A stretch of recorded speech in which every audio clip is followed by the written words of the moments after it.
Qin Ran just wanted to spend eternity as a nameless slacker, sipping tea and refining pills in peace. But in this world of gods and monsters, talent is a curse, and beauty is a trap he can't escape. Now the most talented genius in the realm has decided she's not just a student, she's his obsession. Can a man who only wants to slack off survive the most dangerous pursuit of all, true love? In the vast halls of the Tao Sword sect, Qin Ran, a young man who had transmigrated into this world of cultivation, stood amidst the ceremony of disciples, his mind far from the proceedings. Distraction turned to shock when the sect master pointed out a mysterious girl, Lai Xian, asking if he would accept her as his disciple to learn the art of alchemy. His peers were aghast. Liu Boxian, head of the Sword Peak, questioned the sanity of assigning a girl with a top-grade golden spirit route to the humble alchemy peak. Despite the warnings, Lai Xian remained adamant. She had not come for swordsmanship, she had come specifically for the secrets of the alchemist's fire. Reluctantly, the sect master conceded. With a flick of his wrist, he forged the token, binding Lai Xian to the alchemy peak and to the young master she barely knew. As she held her new status, a wave of doubt washed over her. Could this young, seemingly immature man truly be the master she was meant to follow? The sect master offered a parting mockery, challenging her performance in the upcoming Tao competition. Lai Xian received the cold taunt with icy grace, her resolve hardening. Qin Ran watched the beautiful girl approach. Though he reminded himself to remain professional, the sight of her beauty made his heart race with a mixture of excitement and caution. The ceremony concluded, revealing the distribution of the new generation. While other peaks swelled with fresh talent, the alchemy peak remained small, counting only one new disciple. As the crowds dissipated into the sky on magical boats and flying techniques, a profound silence fell upon the hall. They stood alone, a master and apprentice in an empty space. Qin Ran fumbled, lacking the confidence of a seasoned master. He finally asked for the girl's name, feeling an absurd sense of nervousness usually reserved for courting. Lai Xian's disappointment deepened. The grand, mythical cultivation life she imagined was nowhere to be found. Instead, there was only this shabby, quiet reality. They began the 2-hour trek by foot. While others glided on clouds, they walked. Qin Ran insisted on walking, leaving Lai Xian to wonder if her master was truly a cultivator. The heat grew oppressive, and Lai Xian finally confronted him about his cultivation level. To her surprise, he admitted to being only at the late foundation establishment stage. She asked his age. When he shyly admitted he was only 25, she was stunned. She had chosen a master younger than many of her peers. Just as her despair peaked, they emerged from the forest. Alchemy Peak opened up before her eyes, revealing a stunning, ethereal landscape that felt like a secret painting. The architecture was bizarre, a wooden house standing beside a strange, multi-story brick structure. It looked nothing like a traditional temple, fueling her bewilderment. He offered her a strange drink, a concoction he called soda. When she tasted it, the icy, tingling sensation on her tongue was a delight she had never experienced. Dinner was a strange, sumptuous meal. Her master insisted that cultivation was all about self-improvement and, surprisingly, eating well. She found his logic baffling yet endearing. After dinner, he guided her upstairs. As they walked, lights flickered on without a human touch, a marvel of motion-sensing magic that left her speechless. The bathroom was a sanctuary of strange devices, faucets that controlled temperature and mysterious soap dispensers. He instructed her to clean up and get some rest. When he returned with fresh clothes, he found her playing with the water like a child. He realized then that his cold, crafty disciple was perhaps just a simple girl. Dressed in his oversized white changshan, she went to find him. He was hunched over a desk, mapping out a plan for her cultivation with the care of a scholar. He admitted his own limitations, apologizing for his low cultivation and lack of experience.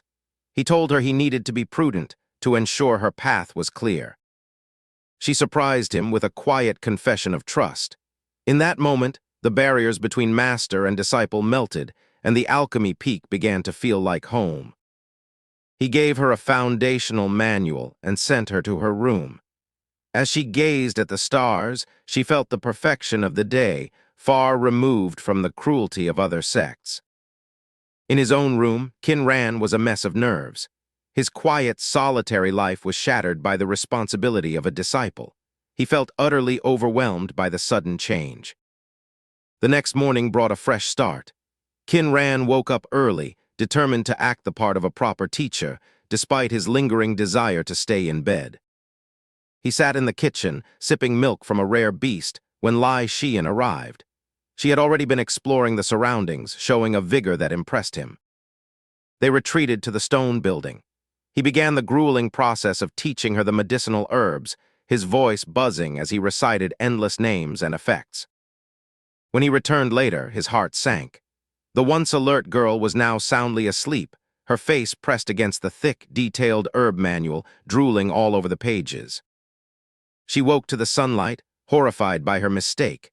Qin Ran could only sigh, blaming himself for being a boring teacher, but in truth, he found her quite adorable. Later, he tried to teach her the meridian pathways using an anatomy model. He explained the flow of Qi in intricate detail, but her eyes glazed over as fatigue overcame her. He doubted her ability until she demonstrated the flow of Qi herself. She had followed the manual on her own, a feat that left Qin Ran reeling in disbelief.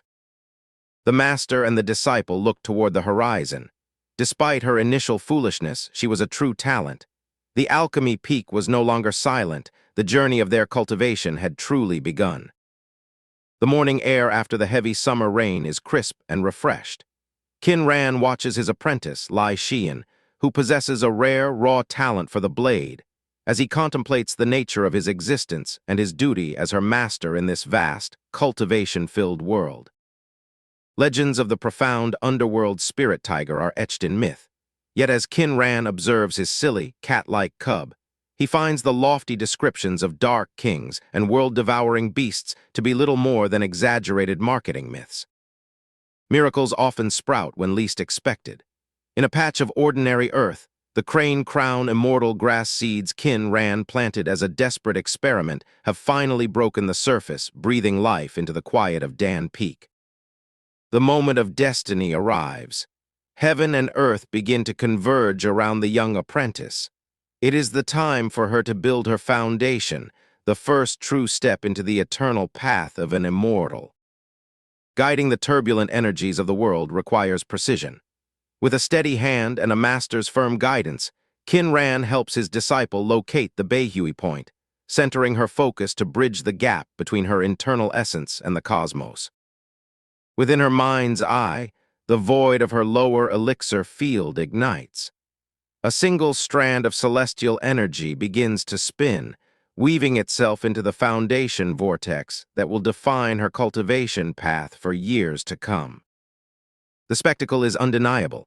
A funnel of pure spiritual energy forms above the peak, marking a foundation establishment so powerful that it catches the attention of distant sect masters, who watch with a mixture of regret and awe. In the chaos of her breakthroughs, even a genius can falter. Qin Ran, ever the practical mentor, guides his disciple through the basic biological mechanics of spiritual circulation, turning her raw potential into a perfected cycle. The storm clears, leaving behind the triumph of a successful foundation. The bond between master and disciple transcends mere instruction, culminating in an awkward, heartfelt embrace that marks the official start of her journey. Beneath the facade of a brash, carefree girl lies a deep-seated fear of loss. She reveals the death of her grandfather, a legendary general, and the profound grief that ignited her desperate desire for the secrets of immortality. Qin Ran understands the loneliness that cultivation demands. He makes a solemn vow to be her alchemist, promising to bear the burden of immortality for her sake, shielding her from the harsh realities of the path ahead. The choice is made. She abandons the path of the pill maker for the path of the sword. Qin Ran presents her with the ancient manuals, warning her that the path to greatness is singular and demanding. Her choice is bold, aggressive, and undeniably fierce. The 9 Revolutions Starry Sky Sword technique demands a body tempering that borders on the extreme, causing Qin Ran to worry about his apprentice's future transformation. Longevity is a taboo in the cultivation world, a pursuit that invites only danger. Yet, for the sake of his silly apprentice, Qin Ran retreats into his research, daring to redefine the boundaries of mortality. The news of her rapid progression travels quickly. When Huang Feiyu arrives, he is stunned to find that in just 2 days, the novice has leaped forward, nearing the peak of the foundation establishment stage. The transaction is complete. The ice condensation pills, refined with a master's touch, change hands. For Qin Ran, it is a necessary side income. For Huang Feiyu, it is the key to securing his own advancement. As the visitor departs, the unease lingers. Tales of anomalies deep within the Hengduan Mountains suggest that the world is shifting, and the quiet peace of Dan Peak may soon be shattered by forces beyond their control. Discipline is the bedrock of cultivation. Upon discovering the chaotic influence of star energy in her vortex, Qin Ran takes immediate, forceful action to rectify her path before it can do irreparable harm to her foundations. To harness the unpredictable power of the stars, one must first master the art of the array. Qin Ran spends the afternoon in meticulous preparation, ensuring the ground is ready for the star purification ritual. While the master plans the stars, the apprentice wreaks havoc in the kitchen. What was meant to be a simple dinner has turned into an alchemical disaster, forcing Qin Ran to use his own skills to salvage the mess. The culinary results are, predictably, terrifying. Qin Ran contemplates his life choices as he looks at the burnt offerings, deciding that some things are better left to chasing the wind to decide. The night is long and the cold is biting, but the ritual begins. Lai Xian guides the stellar power, letting it burn through her impurities and refine her spiritual vortex into a swirling nebula. As the stars fade into the dawn, the transformation is complete. Lai Xian emerges from the array, her physical body tempered and her spirit refined, marking yet another milestone in her rapid ascension. The lessons continue, not in the scrolls, but in the earth. Though Lai Xian has progressed, her lack of discipline and tendency to fool around rather than work test Qin Ran's patience as he continues to push her towards mastery. A strange and bold plan forms in the mind of the master. He wonders if the gap between beast and humanity can be bridged by language, setting out to teach the powerful cub how to mimic the sounds of men. Word of the bizarre happenings on Dan Peak spreads. When the chief butler arrives to collect the pills, he is greeted by the surreal sight of a legendary demon beast practicing human speech, shattering his reality. In an attempt to prove the necessity of culture, Qin Ran takes up the flute. The discordant melody serves as the background soundtrack to their lives, much to the annoyance of everyone on the peak. The arrival of Lai Xian, the general and brother of Lai Xian, brings the outside world to their doorstep. With martial authority and a protective gaze, he arrives to claim his sister from the life of a cultivator. The reunion is a battle of strength. Lai Xian expects to teach his wayward sister a lesson, but Lai Xian reveals the fruits of her training, effortlessly parrying his strike and proving she is no longer the girl he knew. Old frustrations explode in a burst of combat. The siblings clash, and for the first time in their lives, the sister holds the advantage, proving that the path of the immortal is not for the faint of heart. As the sun dips below the mountains, painting the world in hues of blood and fire, master and apprentice share a quiet moment, pondering the sacrifices and dangers of severing ties with the world of mortals. The secret method is finally shared. Qin Ran entrusts her with the ancient soul-refining technique of Dan Peak, unlocking the potential for her consciousness to transcend the limitations of the mortal mind. The first solo flight ends in disaster. A sudden surge of power sends Lai Xian careening into the storm-laden skies, and Qin Ran, overcoming his own deep-seated fear of heights, launches into the void to rescue her. They survive the fall, but find themselves cast into the heart of the forbidden forest. Stranded and vulnerable, the master and apprentice must find shelter before the terrors of the night claim them. Deep in the dangerous Hengduan Mountains, the former mortal Qin Ran, now a cultivator, maintains his vigilance alongside his young disciple Lai Xian. Their quiet night is suddenly shattered by the thunderous rumbling of a stampeding beast herd. As the chaos fades, the forest falls into an eerie silence. In the cramped safety of their hollow, Qin Ran feels a strange, unaccustomed sense of tranquility, finding himself strangely at home with his disciple. The piece is brief. A strange, enchanting light reveals a spectral woman in the darkness, a five-tailed fox demon attempting to bewitch him with her dangerous illusions. Caught between supernatural desire and survival instinct, Qin Ran struggles to remain unmoved. The nightmare only ends when a stray elbow from his sleeping disciple snaps him back to reality. Dawn breaks over the primeval forest. Lai Xian wakes to the awkward realization of their intimate night, her heart fluttering with a mix of maidenly shyness and relief at her master's presence. Leaving the treacherous hollow behind, master and disciple prepare to depart. Though Lai Xian is still clumsy with her newly mastered sword-controlling technique, they manage to take to the air. The forest is littered with unnatural willow catkins, a sign of something sinister. Qin Ran's caution takes hold. He decides they must flee this place immediately. Forced to rely on his disciple, the height-phobic Qin Ran makes the journey back by clutching onto Lai Xian, closing his eyes against the dizzying expanse below. Finally, the safety of home, Dan Peak. The familiar sight of the riverside hut and the old locust tree restores their sense of peace, but a new mystery awaits them. The cat, chasing the wind, is behaving strangely. Qin Ran realizes that the beast has begun to cultivate on its own, a feat that points to an external, potentially hidden influence. In the safety of his study, Qin Ran identifies the catkins, the devouring demon willow. He realizes the demonic frenzy is a massive, legendary event, far beyond what he initially imagined. Prepared to face the outside world, Qin Ran transforms himself. Donning the black cloak, he prepares for a secret excursion to Lingxian City under the cover of a rainy night. Using a secret shrinking technique, Qin Ran slips out of the sect and into the bustling, rain-slicked streets of Lingxian City, a hub of both mortal life and secret cultivation trade. He navigates the secret channels of the city to reach the private auction house, a place for those with special goods and even more special secrets to trade. Inside the clandestine auction, masked figures trade rare techniques and items.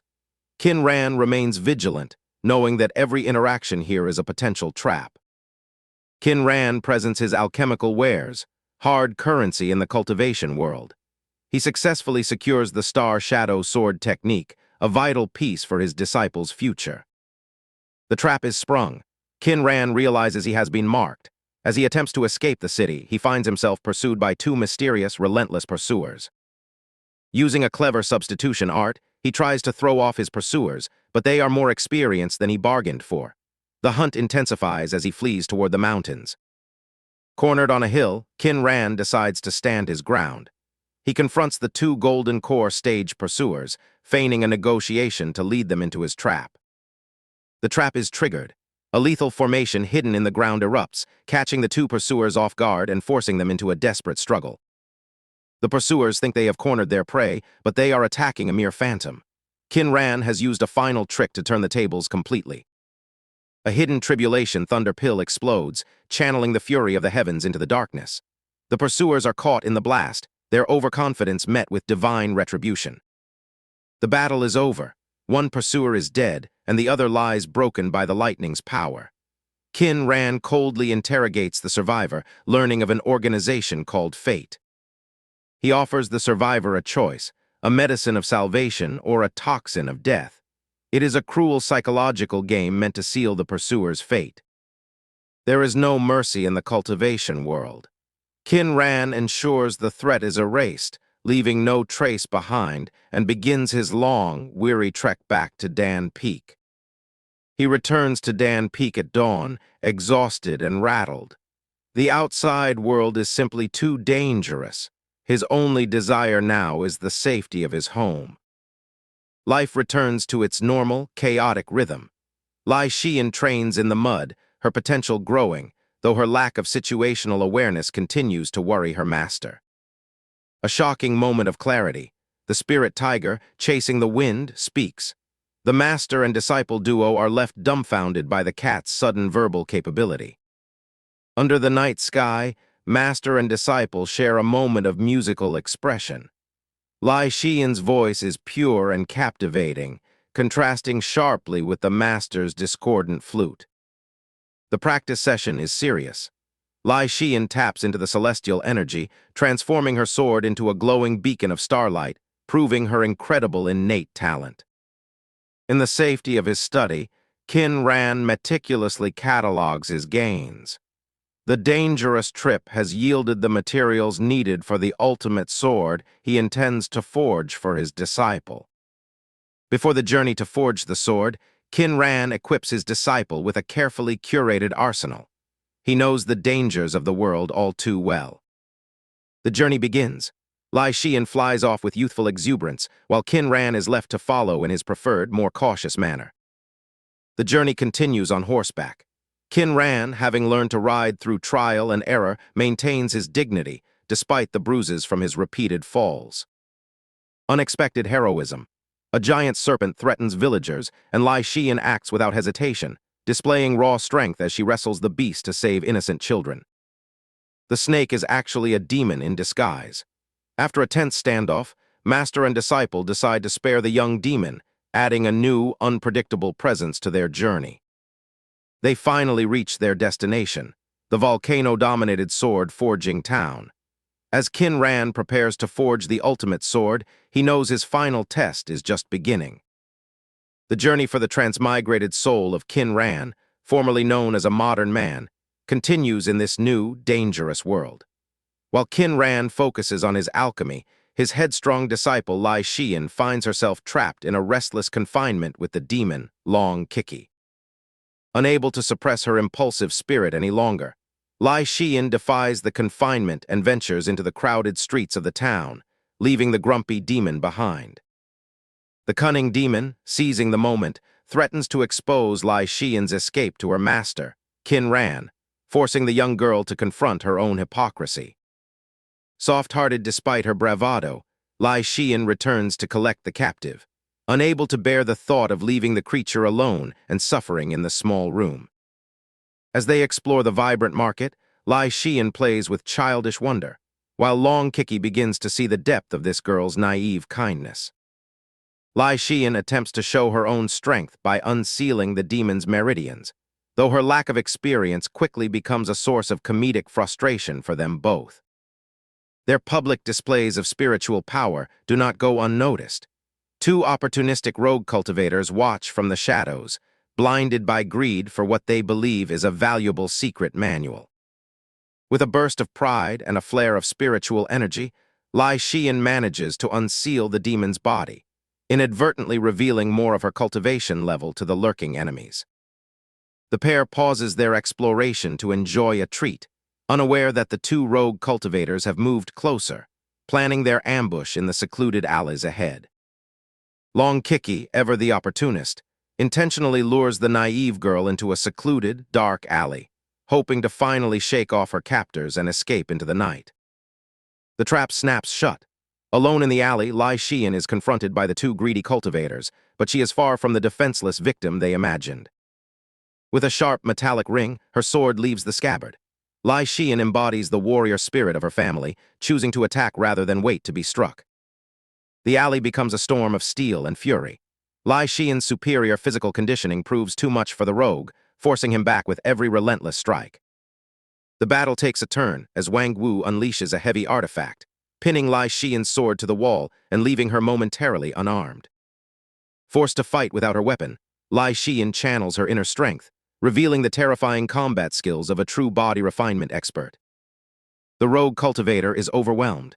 He expected a fragile maiden, but he found instead a force of nature that shatters his defenses with every blow. After securing victory, Lai Xian displays a puzzling act of mercy, offering healing pills to the very men who tried to kidnap her. As she leaves, Lai Xian realizes she is being watched. Her master, Qin Ran, has seen the entire display, and he is far from impressed by her restraint. Qin Ran critiques her lack of ruthlessness. He reminds her that in this world, an enemy left breathing is a future threat that should have been dealt with permanently. The consequences of her mercy become immediately apparent as they return to the inn, only to find the men she spared conspiring with a larger, more dangerous group. The duo travels to Lai Ben Mountain to collect a newly forged lifebound sword. The atmosphere is oppressive, and the volcanic heat matches the tension rising in their hearts. As they ascend, the mountain erupts. A heavenly tribulation begins, and the sky turns from day to night as the sword is forced to undergo a baptism of fire and lightning. With the sword's birth, Lai Xian claims it as her own, naming it Mu Ran. The blade descends, shimmering with the residual power of the tribulation. Their exit is blocked by the 5 blade-killing immortals. The men they spared earlier have brought reinforcements, and they have come for the new sword. Qin Ran treats the confrontation as a final, live-fire lesson, coolly deconstructing the enemy's formation and strategies for his disciple to exploit. The battle erupts. With tactical precision, Qin Ran isolates the strongest threats, leaving Lai Xian to face the remaining members of the group in a desperate struggle. Pressure forces evolution. Pushed to her absolute limit, Lai Xian sheds her hesitation and begins to dominate the field, proving that she can handle the brutality of the world. Recognizing the enemy's support, she strikes decisively. The tide turns, and the once arrogant immortals find themselves facing an unstoppable reaper. One by one, the immortals fall. Lai Xian systematically finishes the threat, acting on the harsh lessons taught by her master to ensure no future reprisals. Under Qin Ran's cold supervision, she destroys the evidence. The process leaves her hollow, forcing her to accept the darker, necessary realities of their existence. But peace is short-lived. A new threat arrives. Zhao Yaking, a noble-born cultivator seeking the sword, descends to challenge the exhausted Lai Xian. Despite her fatigue, Lai Xian holds her own against Zhao Yaking's elegant techniques. The battle is a testament to Lai Xian's raw combat intuition against the polished, refined style of an aristocrat. She finds her edge, quite literally. A flick of her wrist unleashes a wave of sword kai that breaches the noblewoman's defenses, turning the duel in an instant. When the protective guardian loses her composure and attacks, Qin Ran executes their planned escape, whisking Lai Xian away through a series of layered, deceptive formations. The protector pursues, but they are a step ahead. Qin Ran leaves a parting gift of poison and a taunting riddle, buying them the final moments needed to slip into the teleportation gate. Back at the Dao Sword sect, Lai Xian is no longer just a naive girl. She walks among the disciples with a newfound, sharp grace, a true sword cultivator who has survived the fire. This story follows Qin Ran, a man who transmigrated into a cultivation world and became an alchemy master, and his devoted if slightly naive disciple, Lai Xian. Having missed their previous allowance, they head to the Butler Hall, where Lai Xian encounters the proud intersect disciple Tian Wenjin, sparking a silent, tense interaction. After a brief, polite exchange with Tian Wenjin, Lai Xian approaches the personal disciple window. She feels a strange shift in her own character, suspecting that her time spent with her crafty master is making her more calculating. Upon receiving her allowance, Lai Xian discovers the quality of the pills is lackluster. Distrusting the sect's supplies, she keeps them but remains suspicious, unaware that a larger conspiracy involving the sect is already unfolding behind the scenes. As Lai Xian exits, she observes the arrival of Liu Pyroxu, a beauty whose approachable nature charms everyone nearby. The atmosphere shifts as onlookers whisper about her and the impending arrival of others. The crowd's anticipation turns to disappointment when the fabled twins of Master Peak arrive, revealed to be young children. The twins, however, remain unfazed by the vulgar curiosity of the surrounding disciples. Lai Xian reunites with Qin Ran outside the hall. She immediately begins to complain about the lost allowance, but Qin Ran, ever pragmatic, merely nods, already deep in thought about the sect's internal issues. Examining the sect-tissued elixir, Qin Ran recognizes the poor quality. The realization hits him. The sect's supply chain has been compromised, and he, as the sole alchemy master, is likely a target of a growing conspiracy. Qin Ran confronts Jian Yuanji about the recent supply chain issues, maintaining a facade of ignorance while subtly probing for information. Jian Yuanji brushes off the concerns, but his smile fades once Qin Ran turns away. Leaving the hall, Qin Ran realizes the depth of the danger. As a junior Foundation establishment cultivator, he has no power to stop the storm brewing in the Dao Sword sect. he must focus solely on his survival. Returning to their daily life at Dan Peak, the tension briefly dissipates as Lai Xian teases Qin Ran about their broken fridge. Qin Ran's stern facade cracks, and he begrudgingly accepts the humor. At Dan Peak, productivity continues. Lai Xian works on the lake bed, while Qin Ran manages the construction of new lodgings, all while Long Kiki and the wood frame-clad Chasing the Wind provide their own brand of assistance. The evening brings unusual calm. Long Kiki, in her child form, attempts to strike a deal with the sleeping cub, Chasing the Wind, showcasing the strange, harmonious life they have built in their secluded home.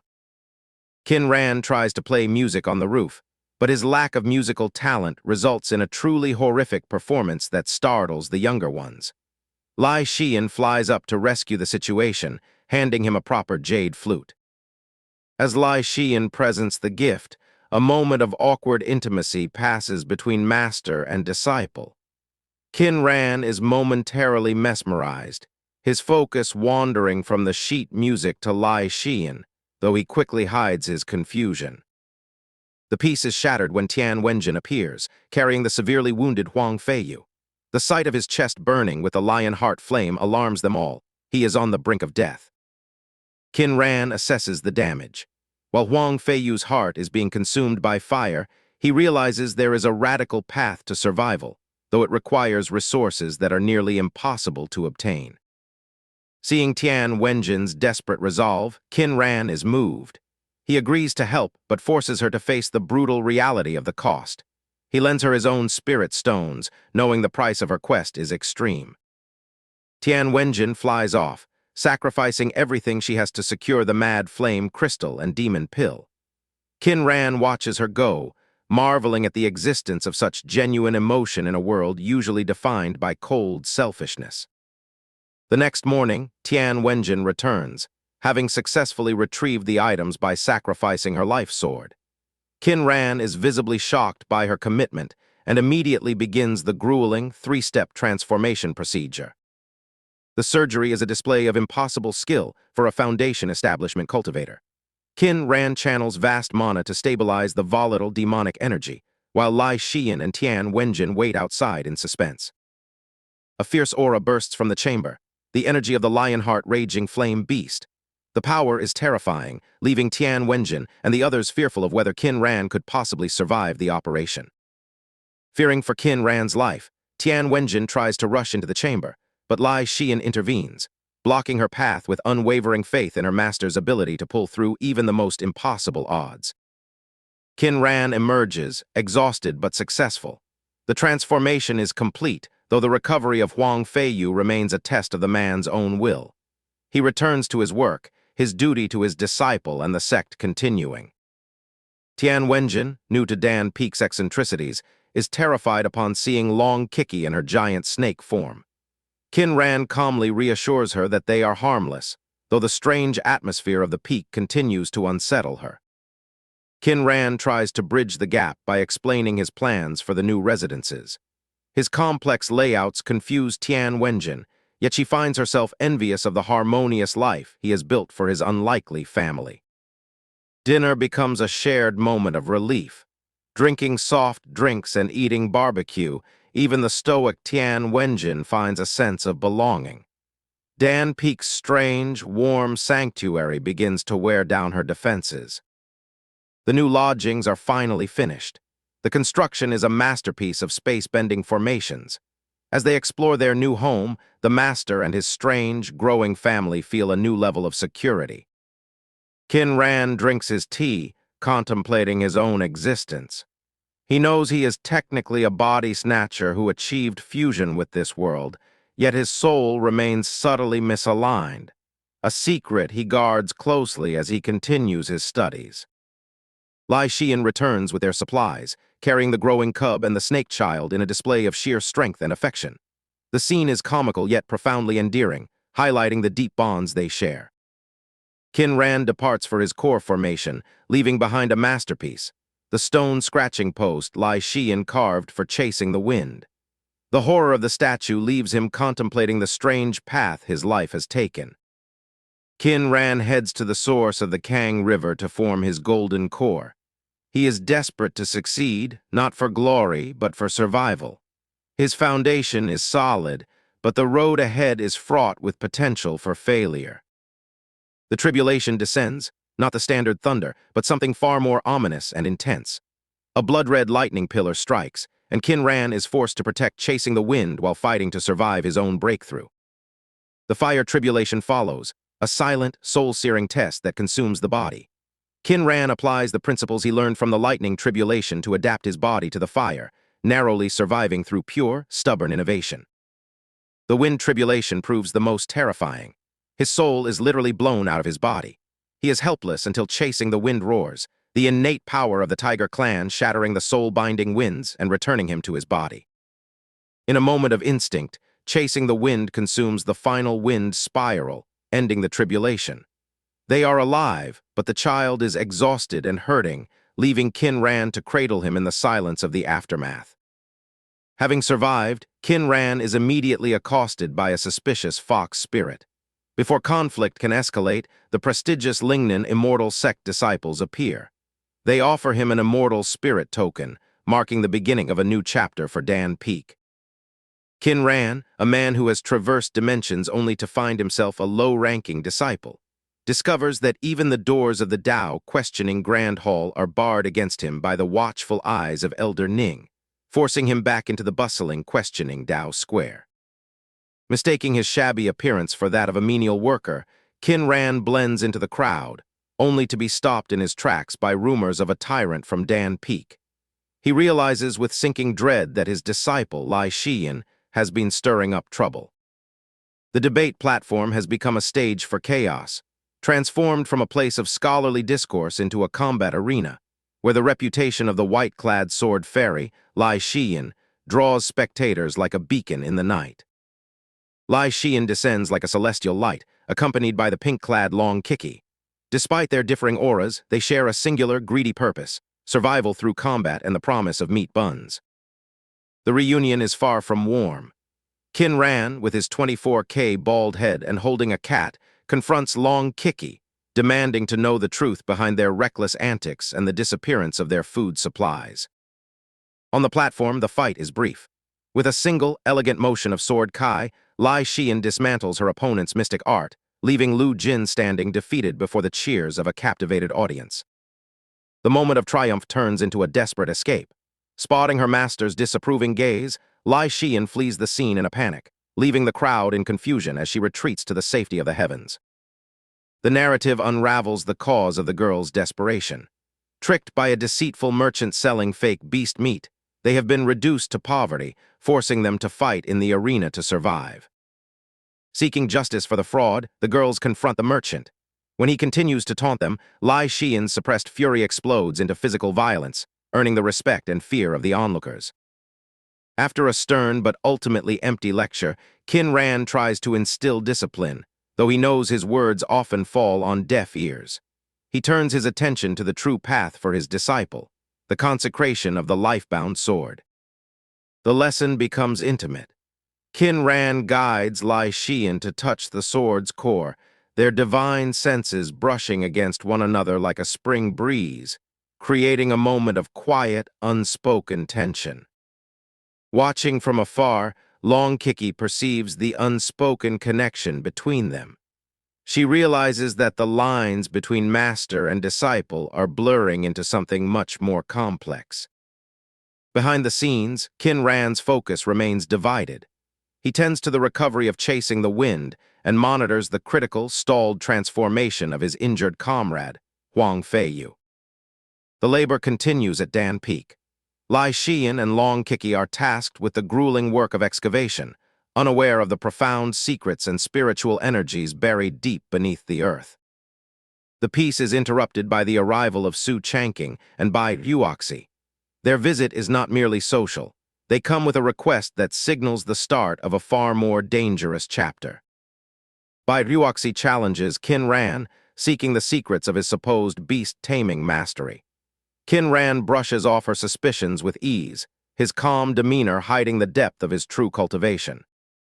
Su Changqing challenges Qin Ran to a spar, but Qin Ran delegates the task to Lai Xian.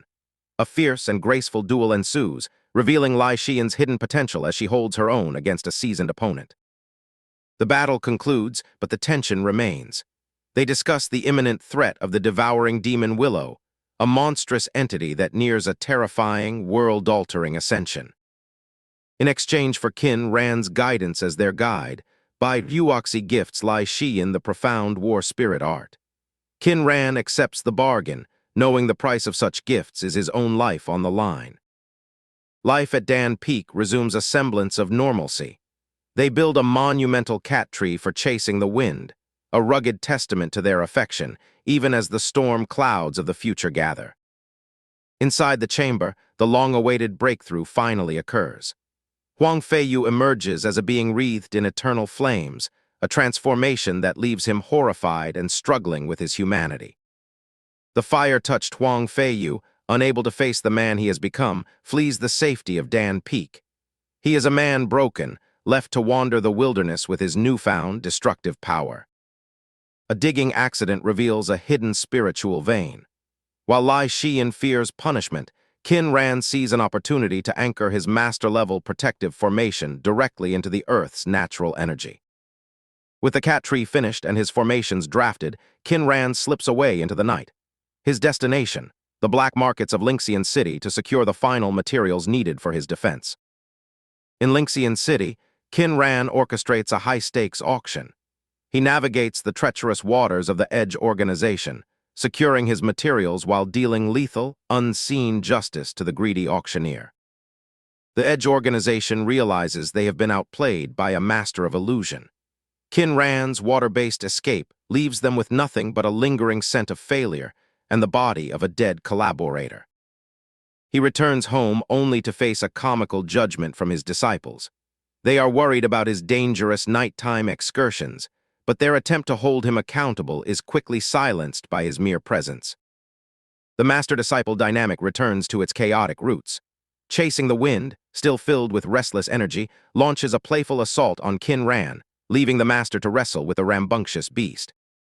The final journey begins. Boarding the cloud ship, Qin Ran prepares himself for the perils ahead, knowing that once they step into the heart of the land of immortal legacy, there is no turning back. Upon arrival, the silence is deafening. The land of immortal legacy presents itself as a desolate, fog-choked wasteland. Qin Ran initiates his safety protocols, sensing the invisible danger of the impending doom. Caution is discarded. Driven by arrogance, Cultivation treads where he should not, only for reality to snap back at him. His foot is erased by an unseen, ancient force, leaving the group stunned. Panic threatens to fracture their resolve.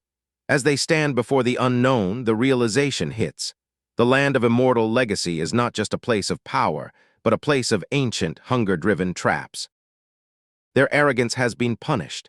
Now, the surviving members of the expedition must decide if their ambition is worth the price of their own survival in this mist-covered tomb. The journey into the core of the Hengduan Mountains deepens, and with every step, the line between living legend and forgotten grave grows thinner. The hunt for the devouring demon Willow has truly begun. In the suffocating grip of the immortal ruins, the team of 6 faced a grim reality. Cultivation had lost a limb, and the fog began to claim his vitality. Su Chanking's desperate plans to survive revealed the cracks in their desperate alliance. Qin Ran, the silent observer, marked their path with array stones, silently noting that their resources were dwindling as they wandered aimlessly through the unending, malevolent white veil. Light finally broke the monotony as they stumbled into a bizarre, bowl-shaped clearing.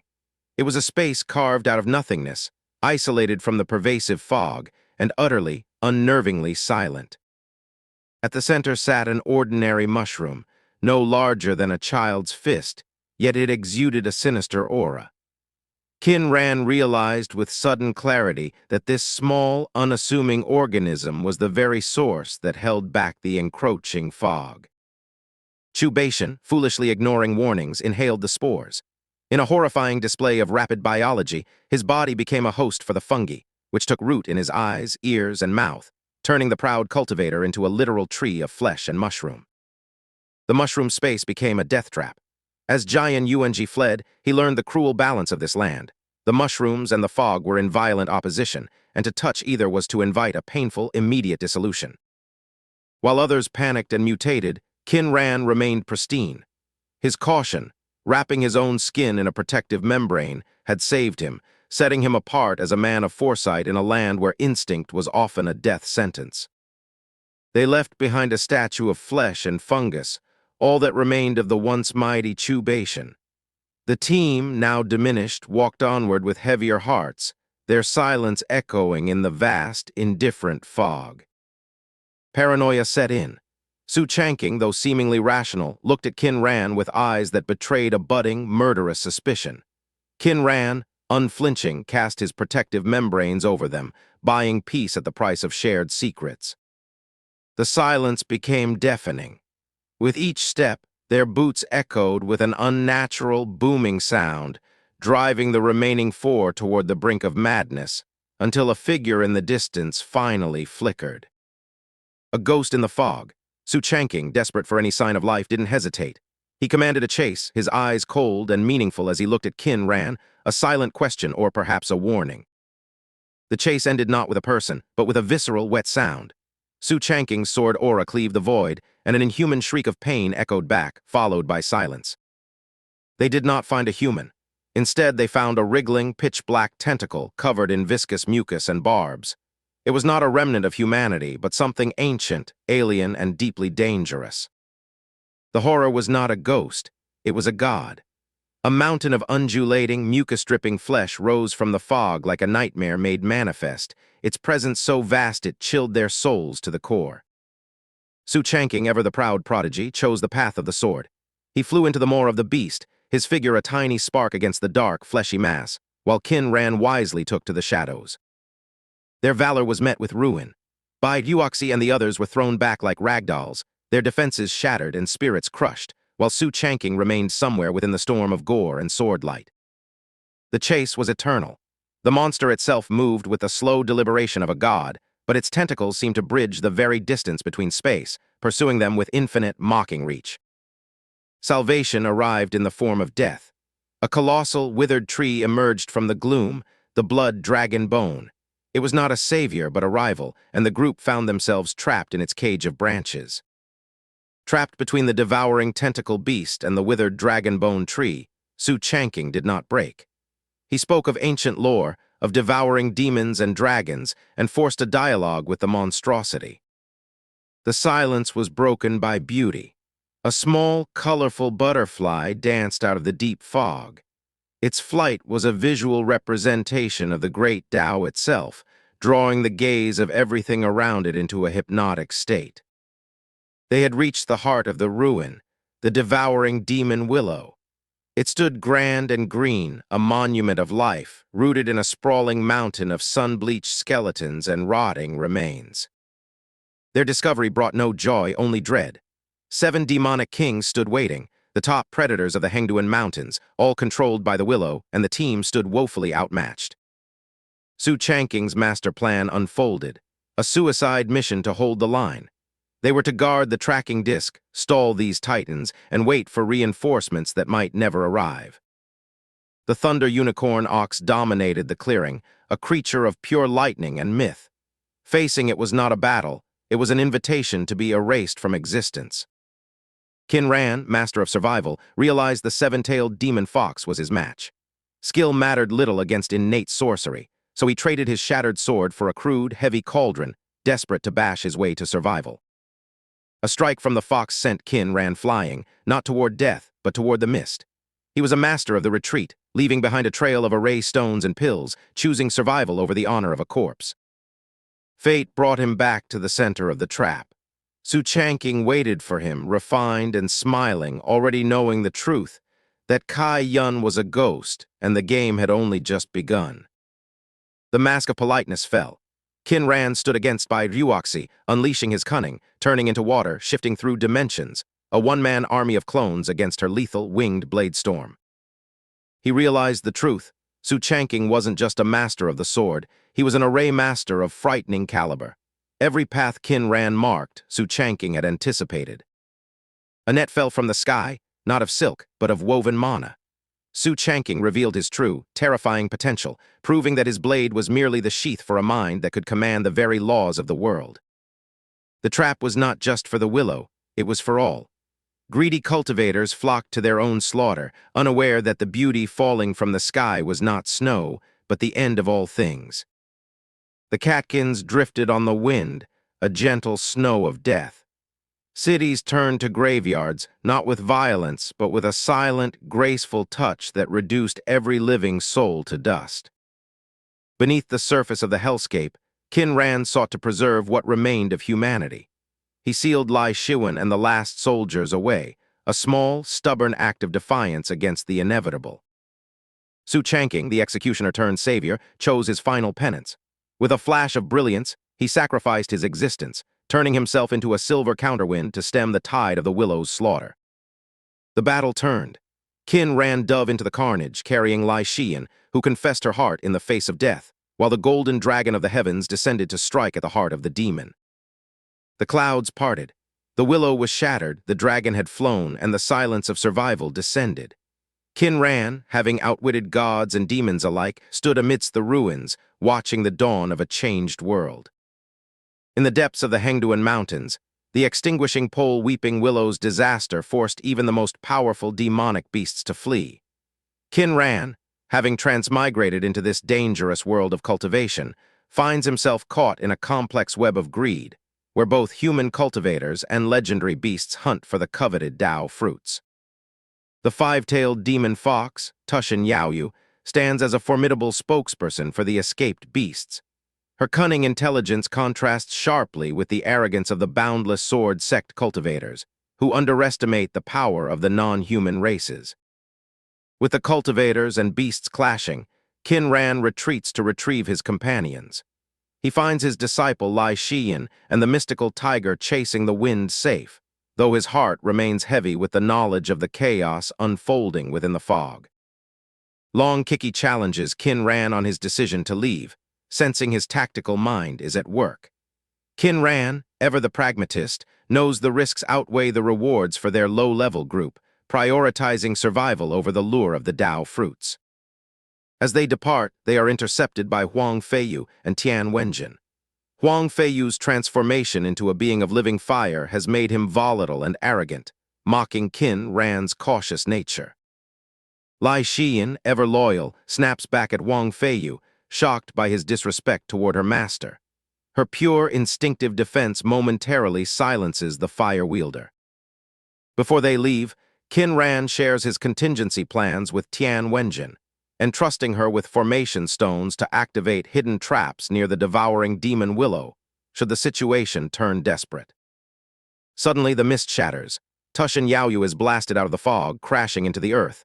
The beautiful fox demon appears beaten and desperate, pleading for Qin Ran's help. Seeing through the fox demon's desperate ploy, Qin Ran tries to distance himself. He knows that becoming involved with such a powerful entity, and the forces pursuing her, would spell doom for his companions. But fate is not so kind. 20 powerful figures emerge from the shadows, every one of them at the core formation stage or higher. They surround Qin Ran, convinced he is an accomplice to the fox demon. Qin Ran desperately tries to invoke his status as the leader of Dan peaked to seek protection from Hedaeguang, an elder of his own Dao sword sect. But sect loyalty proves thin in the face of such overwhelming greed. As the situation descends into chaos, Qin Ran uses his illusion arts, turning the ferocious dragon blood bear against the boundless sword sect cultivators. A brawl erupts, buying him precious moments of chaos. He forces Tushin Yaoyu to surrender the Dao fruits. With a swift movement, he hides the fruits in bubbles of light, scattering them in every direction to lure the greedy cultivators away from him. The ruse works. The alliance of greedy cultivators crumbles as they scramble to claim the light bubbles, believing them to contain the true treasures. The clearing suddenly falls silent.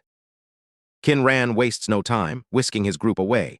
However, he notices that Tushin Yaoyu is still following them, her intentions as mysterious as ever. Lai Shiwen is far from amused. She confronts the fox demon, showing a fierce jealousy that only adds to the tension of their flight. Their escape is short-lived. A cultivator from Jikin Valley blocks their path, having seen through Qin Ran's trick. They are surrounded, once again in the shadow of death. Just as the situation reaches a breaking point, the true powerhouses arrive. Elder Ning of the Lingnan Immortal Sect and the Elders of Dao Sword Sect descend, their presence silencing the battlefield. Elder Ning demands answers. Qin Ran plays a dangerous game, claiming that the esteemed Su Changqing died heroically to stop the Weeping Willow. The news shatters Elder Ning's composure. Blinded by rage and grief, Elder Ning strikes out. Qin Ran, despite his best efforts to shield himself with mystic arts, is crushed by the overwhelming force of a divine transformation cultivator. Lai Xian screams in grief, but Qin Ran's voice cuts through, telling her to stop. His body is shattered, hanging on only by his immense willpower. In his final moments, Qin Ran uses his last breath to incite the other cultivators to attack Elder Ning. He successfully turns the tide, forcing the divine transformation expert into a desperate battle. Tushin Yaoyu carries the group away, fleeing into the depths of the forest. The air behind them is thick with the aftershocks of the clash between powerful souls and bodies. In the shadow of a barren mountain, Qin Ran lies dying. His body is fractured like porcelain, and Lai Xian sings a mournful song from their past to comfort him in his final moments. Just as hope seems lost, Bai Ruoxi appears. She demands a Dao fruit from the reluctant Tushin Yaoyu, casting a powerful spell to weave the fruit's energy into Qin Ran's shattered essence. In the darkness of the abyss, Qin Ran's consciousness drifts.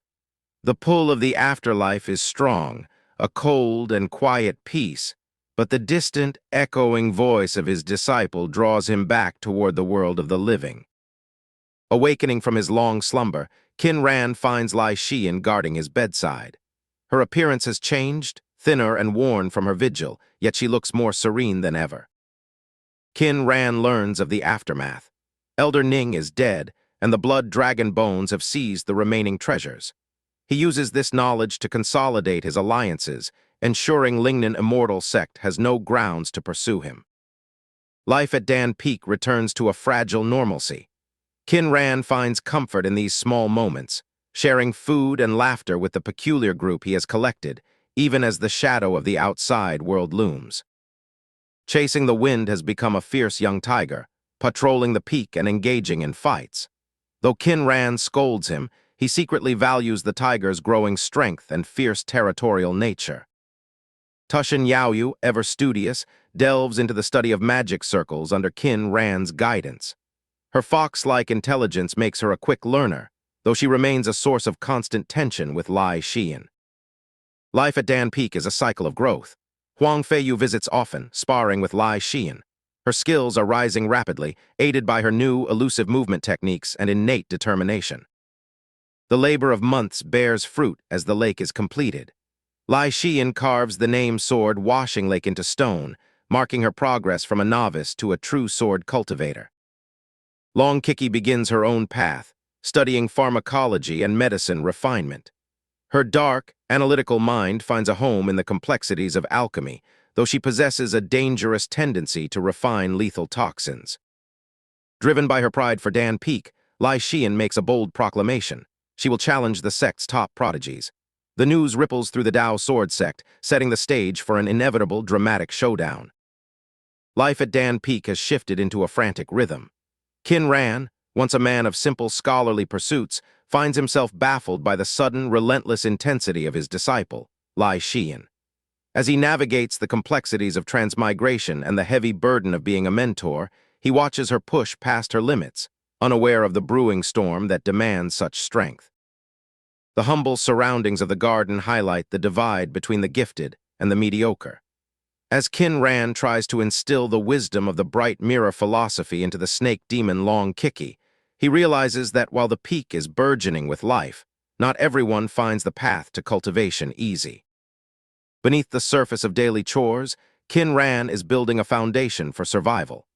His mountain guardian formation is a masterwork of patience, a year of meticulous planning culminating in a single night of activation that would shroud Dan Peak in mystery. After a grueling defeat, Lai Xian lies broken, but Qin Ran refuses to let her despair. He imparts a lesson that cuts through the noise of her frustration. Combat is not about fairness, it is about the one-hit kill. With a shout that echoes through the valley, the mountain guardian formation is unleashed. A dense, supernatural fog rises, isolating Dan Peak from the prying eyes of the world, a fortress for the master and his disciples. Success arrives in the most unexpected places. After 3 months of failure, the young snake demon Long Kiki finally senses the flow of Kai. It is a small victory, but on the quiet Dan Peak, every step toward power is a cause for celebration. Qin Ran wastes no time. He thrusts Long Kiki into the world of alchemy, demanding she refine her own pills. It is a brutal test of merit and aptitude, pushing the boundaries of what the little snake demon believes she can achieve. Forced to adapt, Long Kiki battles with the machinery of alchemy. She is tiny, a child against a giant, but her resolve to become a dragon fuels her to overcome the physical impossibility of the task. The bitterness of cultivation is a heavy weight. In the silence of the night, exhaustion and failure break the young demon's heart. Yet seeing the lights on in Qin Ran's study provides a spark of inspiration. She is not alone in the struggle. Disaster strikes in the quiet of dawn. A violent tremor wakes Qin Ran, and the unmistakable scent of an alchemical failure fills the air. Long Kiki's furnace has exploded, and the consequences are dire. Braving toxic, billowing smoke, Qin Ran storms into the earth flame chamber. He finds Long Kiki standing in the heart of the destruction, alive but utterly shell-shocked by the sheer magnitude of her failure. Among the ruins, Long Kiki presents her results. They are not the healing elixirs Qin Ran expected, but something far more lethal. The master is left reeling. How did a simple body-tempering pill turn into a deadly poison? In this bizarre world of cultivation, the line between medicine and poison is thinner than a hair. Qin Ran is forced to rethink his entire understanding of alchemy as he stares at the toxic concoction, realizing his student has created something entirely new. Meanwhile, the absurdity of life on Dan Peak continues. Chasing the wind, now grown large and lazy, treats the hole in his door as a shortcut, oblivious to the fact that he is rapidly outgrowing his own home. Innovation is the only way forward. Qin Ran designs new tokens to bypass the mountain formation, blending the logic of his past world with the metaphysics of this one. Tushin Yaoyu watches, sensing the depth of his strange, alien intellect. To Qin Ran, the great Tao is not a mystery. It is science, mathematics, and physics waiting to be solved. He begins the arduous task of teaching Tushin Yaoyu the foundations of his old world, starting with the simplest of numbers. Jealousy is an uncultivated art for Lai Xian. Discovering her master so intimate with the captivating Tushin Yaoyu, a surge of possessive rage clouds her mind. Her master, her guide, now a source of hidden, burning resentment. The tension dissolves as quickly as it forms. Qin Ran, ever the cunning master, offers a peace offering, a custom token designed just for her. The sight of the cute, sword-shaped token softens the girl's heart immediately. The piece is shattered by a familiar face. Chasing the wind returns, carrying the heartbroken Tian Wenjin, who has been discarded by the man she sacrificed everything for. The tragedy of the world of cultivation is on full display. Love in this realm is a hollow promise. Tian Wenjin is a ghost of her former self, her Tao heart shattered by betrayal. Qin Ran watches, knowing that in a world governed by power, those who value loyalty are often the first to perish. Even a master finds his limits. Qin Ran attempts to carve the tokens by hand, only to find that craftsmanship is a discipline as rigorous as alchemy.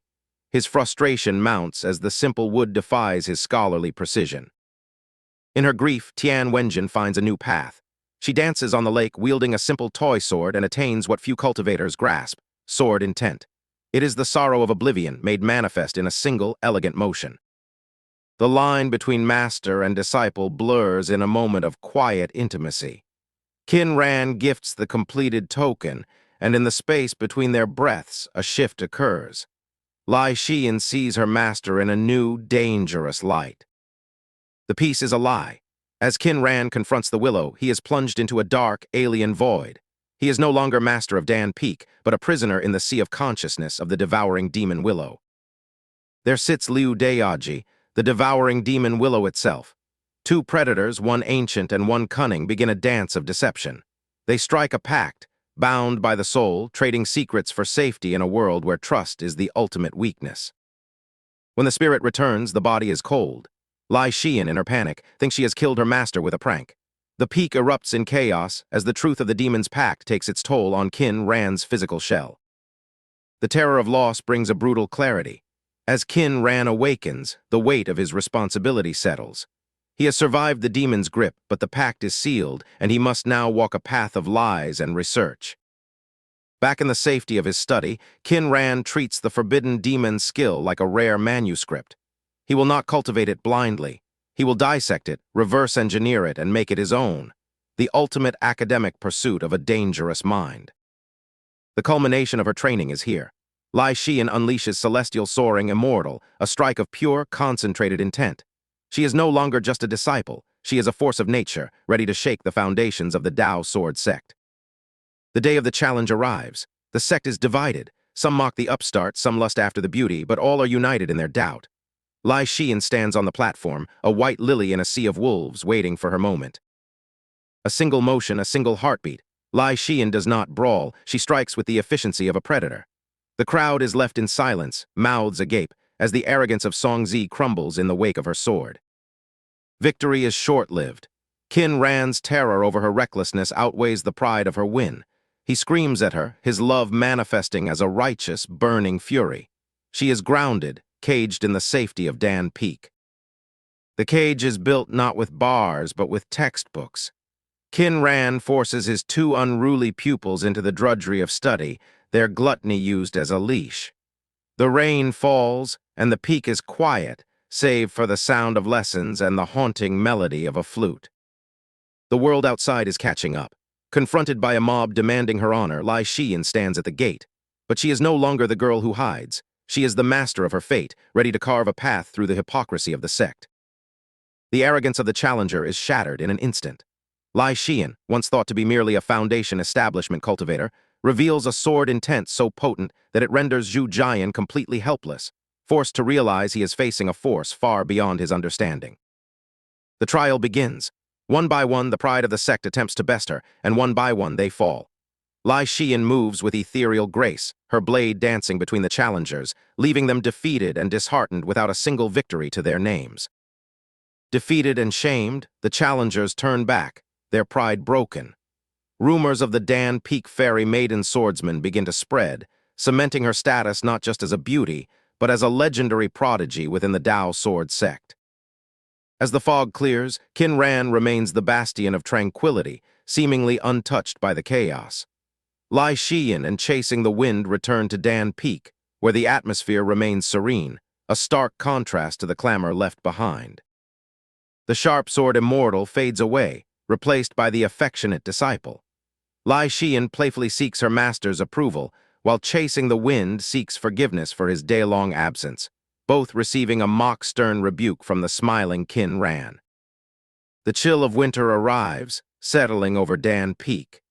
Inside the cozy wooden cabin, Long Kiki reads, dreaming of soft furniture, while Lai Xian explores the pages of a tale about the Monkey King, the trio passing time in quiet companionship. The door swings open, letting in a blast of winter air. Qin Ran laughs at the idle trio, teasing Long Kiki about her cold-blooded nature, before presenting them with a new diversion, the game of Go-Bang. The game is simple, but the competition is fierce. Lai Xian and Chasing the Wind engage in a playful yet intense battle on the board, their personalities clashing in a display of friendly rivalry that fills the quiet afternoon. While others remain in the light, the darkness calls to the ambitious. Long Kiki meets with Tushin Yaoyu in the back mountain, the air thick with tension as they finalize their plans to challenge the existing power at Dan Peak. The scheme begins. Long Kiki tasks Chasing the Wind with a delicate operation, stealing ingredients and pills from the research building. Lai Xian, caught in the middle, decides to support the plan, hoping to prove their own mettle. With shadow-treading grace, Chasing the Wind bypasses the complex formations of the research building. His movements are fluid, his focus absolute, as he secures the materials needed for the trio's clandestine mission. The poison is prepared, tailored for the devouring demon Willow. Long Kiki pours her knowledge into the vials, while Tushin Yaoyu watches, knowing that this dangerous gamble could either seal their success or end in ruin. The battle is joined. Lai Xian and Chasing the Wind confront the monstrous willow, testing its resolve with potent poison. The branches thrash and lash out, testing their defenses as the plan reaches its critical stage. The final move is played by Tushin Yaoyu. She approaches the willow, believing victory to be certain, unaware that the demon willow possesses schemes of its own, waiting for the fox to walk into its own trap. The trap is sprung. Lai Xian triggers the artifact, and a surge of azure lightning rips through the ground and sky, piercing the heart of the devouring demon willow as it bellows in agony. The backlash hits.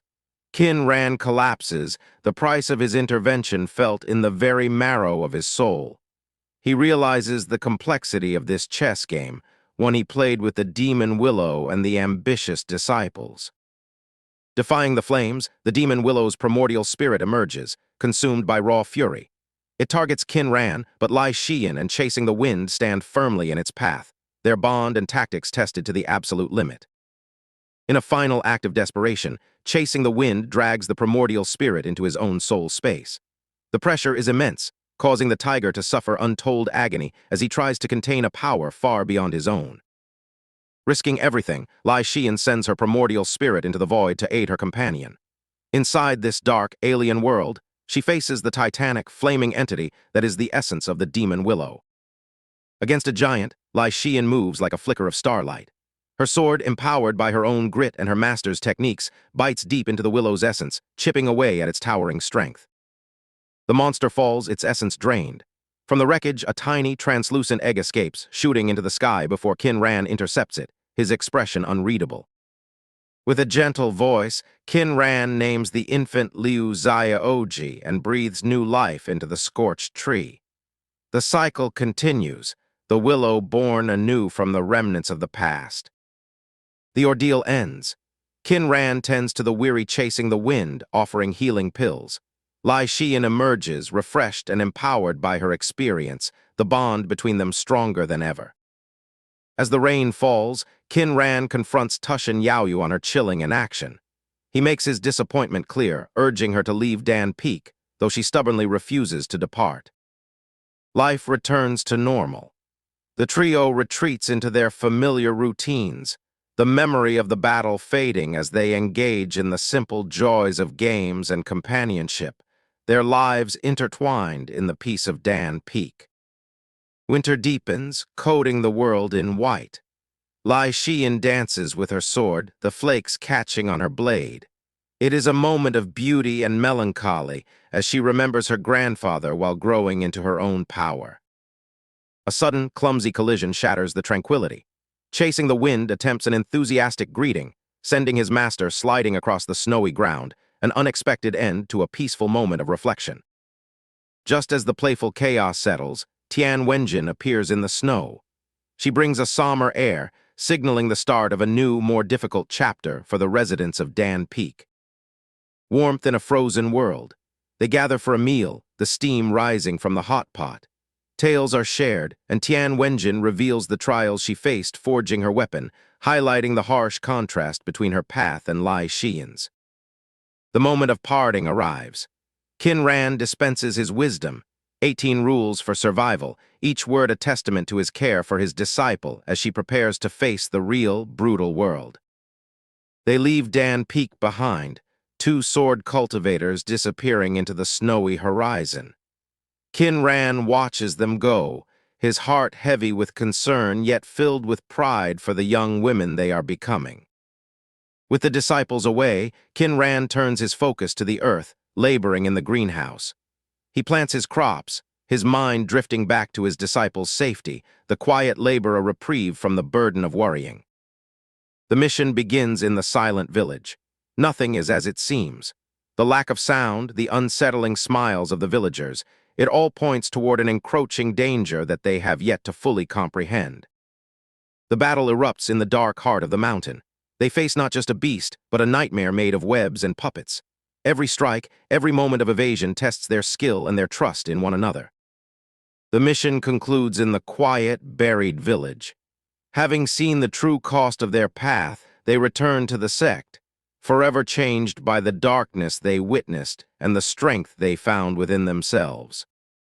Qin Ran, a man who transmigrated from a modern world to the Tao Sword sect, had spent years building a peaceful existence on Dan Peak. His disciple, Lai Xian, brought him a rare ghoul spider venom gland, unaware of the storm their recent mission success would soon trigger. Eager for her first official mission reward, Lai Xian traveled toward Master Peak with Tian Wenjin, dreaming of the 10,000 spirit stones she was promised, oblivious to the trap being laid for her. The butler hall was not filled with clerks, but with hostile sect members. At the center sat Yao Qing, a woman known for her cruelty and a rank within the top 10 geniuses, whose very presence exerted a suffocating pressure. Lai Xian failed to recognize the woman, leading to mockery from the surrounding crowd. It soon became clear that Kai Peak and their allies had conspired to frame her for a horrific crime she did not commit. Yao Qing distorted reality, accusing Lai Xian of murdering villagers to fabricate a high-ranking mission reward. The false narrative hung in the air, aimed at stripping the young disciple of everything she had worked for. Despite the mounting lies, Lai Xian stood her ground, declaring the truth of the ghoul spider, but her words were met only with cold laughter and orchestrated mockery from the gathered crowd. The evidence was twisted by the servant disciple, who presented a fake ordinary spider to invalidate Lai Xian's discovery. The hall was silent, waiting for the verdict that would destroy her future. Yao Qing commanded the sect members to seize Lai Xian, intending to rob her of her hard-earned cultivation and expel her from the sect forever, a cold, calculated act of suppression. Surrounded by hostile disciples, Lai Xian refused to be a passive victim. With a burst of speed and power, she seized the lead guard, forcing him to witness the truth of her claim. Violence erupted within the halls of the sect. Lai Xian's sword Kai manifested like shimmering stardust, cutting through the guard's resistance as she fought to prove her innocence. Yao Qing retaliated with her own formidable magic, summoning a forest of lethal green vines that twisted toward the young disciple, intent on entangling and subduing her once and for all. Demonstrating the realm of lifting weight as if it were light, Lai Xian shattered the vines with her starlight sword. Her agility and mastery clearly shook the arrogant Yao Qing. Yao Qing utilized her magical absolute domain, conjuring vines out of thin air that snapped shut around Lai Xian before the sword could strike. The young warrior was bound tightly like a gift. At the entrance, Tian Wenjin prepared to intervene. Though she knew she was no match for the Golden Core stage expert, her loyalty drove her to defend her companion to the end. Just as all hope seemed lost, a massive black cauldron tore through the roof of the butler hall, crushing the lethal vines and scattering the enemies in a display of overwhelming force. Qin Ran had arrived, accompanied by Dong Zhongyuan. His presence turned the tide instantly as he surveyed the hall with a calm that bordered on terrifying, his eyes locking onto the mastermind. The hall fell silent as Qin Ran demanded to know who had given Yao Qing the audacity to judge a disciple of Dan Peak. He spoke not as a subordinate, but as an elder asserting his authority. Yao Qing scoffed at Qin Ran, dismissing his seniority by pointing out his lower cultivation level. She still believed her position and backing made her untouchable within the sect hierarchy. Ignoring her insults, Qin Ran began to count. His calm was not cowardice, but the quiet buildup of a storm. He gave them one final chance to end the farce before he took decisive action. The arrival of Jian Yuanji changed the dynamic again. Qin Ran knew then that he was not facing a lone actor, but a multifaceted conspiracy involving forces from across the sect. With a flick of his wrist, Qin Ran drained the water from the magical vines, causing them to wither instantly. It was a subtle, terrifying demonstration of power that silenced all his detractors. Released from her bonds, Lai Xian rushed to her master's side. In the face of her mentor, the strong warrior softened, finding the backbone she needed to face the accusations that had nearly broken her. The confrontation ended with a tense standoff. Though no true apology was offered by Yao Qing, the mission reward was begrudgingly delivered, and Qin Ran led his companions away from the viper's nest. As they walked, Dong Zhongyuan expressed his admiration for the intervention. Qin Ran, grateful for the timely warning, invited him for a drink, savoring the crisp, snowy weather that was perfect for warming wine. At Dan Peak, the arrival of the group was heralded by the profound underworld spirit tiger, chasing the wind. Dong Zhongyuan was stunned to find that this beast possessed the ability to speak. Inside the cabin, the atmosphere lightened. Lai Shiyin and chasing the wind engaged in a game of Go that was more chaos than strategy, amusing the guests who watched their amateurish but earnest efforts. Wandering the grounds, Dong Zhongyuan stumbled upon the back mountain, catching a fleeting, breathtaking glimpse of a woman in white near a frozen waterfall, leaving him utterly spellbound by her ethereal beauty. His dazed contemplation was interrupted by the sharp, crisp voice of Long Kiki. The snake demon warned him that the woman he saw was dangerous, a harbinger of doom for men like him. Dinner was a joyous affair, filled with the warmth of a chosen family. The laughter masked the darker reality, as Qin Ran jokingly confirmed the presence of a taboo creature, cementing the legend of the Dan Peak ghost. Winter lingered, and while his companions lazed, Qin Ran remained diligent. He was consumed by the need to develop a teleportation array, the ultimate safety net for any disaster that might come calling. Lai Shiyin entered the study, feigning interest in meridian studies. Qin Ran knew she was there for his company, not his knowledge, but he played along, nurturing the unspoken bond growing between them. Qin Ran provided the next steps in their development, a pupil technique for Shiyin and research on alchemy flames for Kiki. He also granted Shiyin's wish to visit her family home, though he chose not to accompany her. Before she left, Qin Ran taught her his final lesson, the essence of simplicity. They sparred in the frozen garden, their swords clashing not to win, but to understand each other's path. On the 15th day, Lai Shiyin set off. She flew into the sky in a streak of light, leaving behind a Dan Peak that felt suddenly, uncharacteristically empty, much to Qin Ran's quiet dismay. Left with an empty home, Qin Ran busied himself with chores, fixing the den for chasing the wind. It was a mundane task, but one that helped him ground himself in the silence of his disciples' absence. Back in North Chu, Lai Shiyin faced a different reality. Finding men badmouthing her family and the war-torn borderlands, she didn't hesitate to display her strength, leaving them terrified and exposed. She finally found her brother, Lai Shiwen, broken by guilt and war. Seeing him in such a state, she didn't pity him. She chose to drag him home, intending to forge him into a new person through fire and iron. In the serene Dan Peak, the powerful beast chasing the wind roamed, haunted by the phantom of an intruder he could not track. His master, Qin Ran, lost in thought by the sword washing lake, pondered the tragedy of the lost dragon-patterned carp, unaware of the deeper conspiracies brewing in the sect. The lake, once a sanctuary for rare fish, felt empty to Qin Ran. With Lai Shiyin away, he feared the consequence of her discovering the missing carp. The pressure to replace them drove him toward a desperate mission at the main peak. As chasing the wind wandered outside the sect's formation, a mysterious, ancient voice began to call out to him. It wasn't his name he heard, but an enigmatic shuaniming, beckoning him into a hidden, colorful void. With a sudden shift in reality, the spring landscape dissolved into a surreal, multicolored darkness. Chasing the wind found himself standing on solid emptiness, his instincts sharp and claws unsheathed as he faced the unknown. From the darkness rose a titan. Aoyi, a legendary flood dragon and the ancient guardian of the Dao sword sect, revealed himself to the young tiger. It was not a meeting of enemies, but a meeting of strength and boredom. Aoyi greeted the tiger with laughter, identifying himself as a guardian deity of 3 millennia. The pride of the tiger was challenged, and the dragon was delighted to find a companion worthy of a spar. The battle left chasing the wind a shadow of his former self. He dragged himself back to Dan Peak, his body covered in deep gashes, yet his spirit remained unbroken as he proudly declared he had fought a dragon. Qin Ran, ever the protective father, treated the tiger's wounds with the care of a surgeon. He doubted the existence of dragons in the sect, yet he sensed an opportunity for growth in his companion's strange new friendship. Days turned into a ritual. Every 5 days, chasing the wind would return scarred, only to heal and grow stronger. Qin Ran watched from the shadows, ensuring his son was not just fighting, but evolving through the dragon's dark attribute training. Summer arrived with the return of Lai Shiyin and Long Kiki. Their presence brought warmth to the quiet Dan Peak. Lai Xian's arrival was an explosion of energy, her excitement for her master nearly crushing him.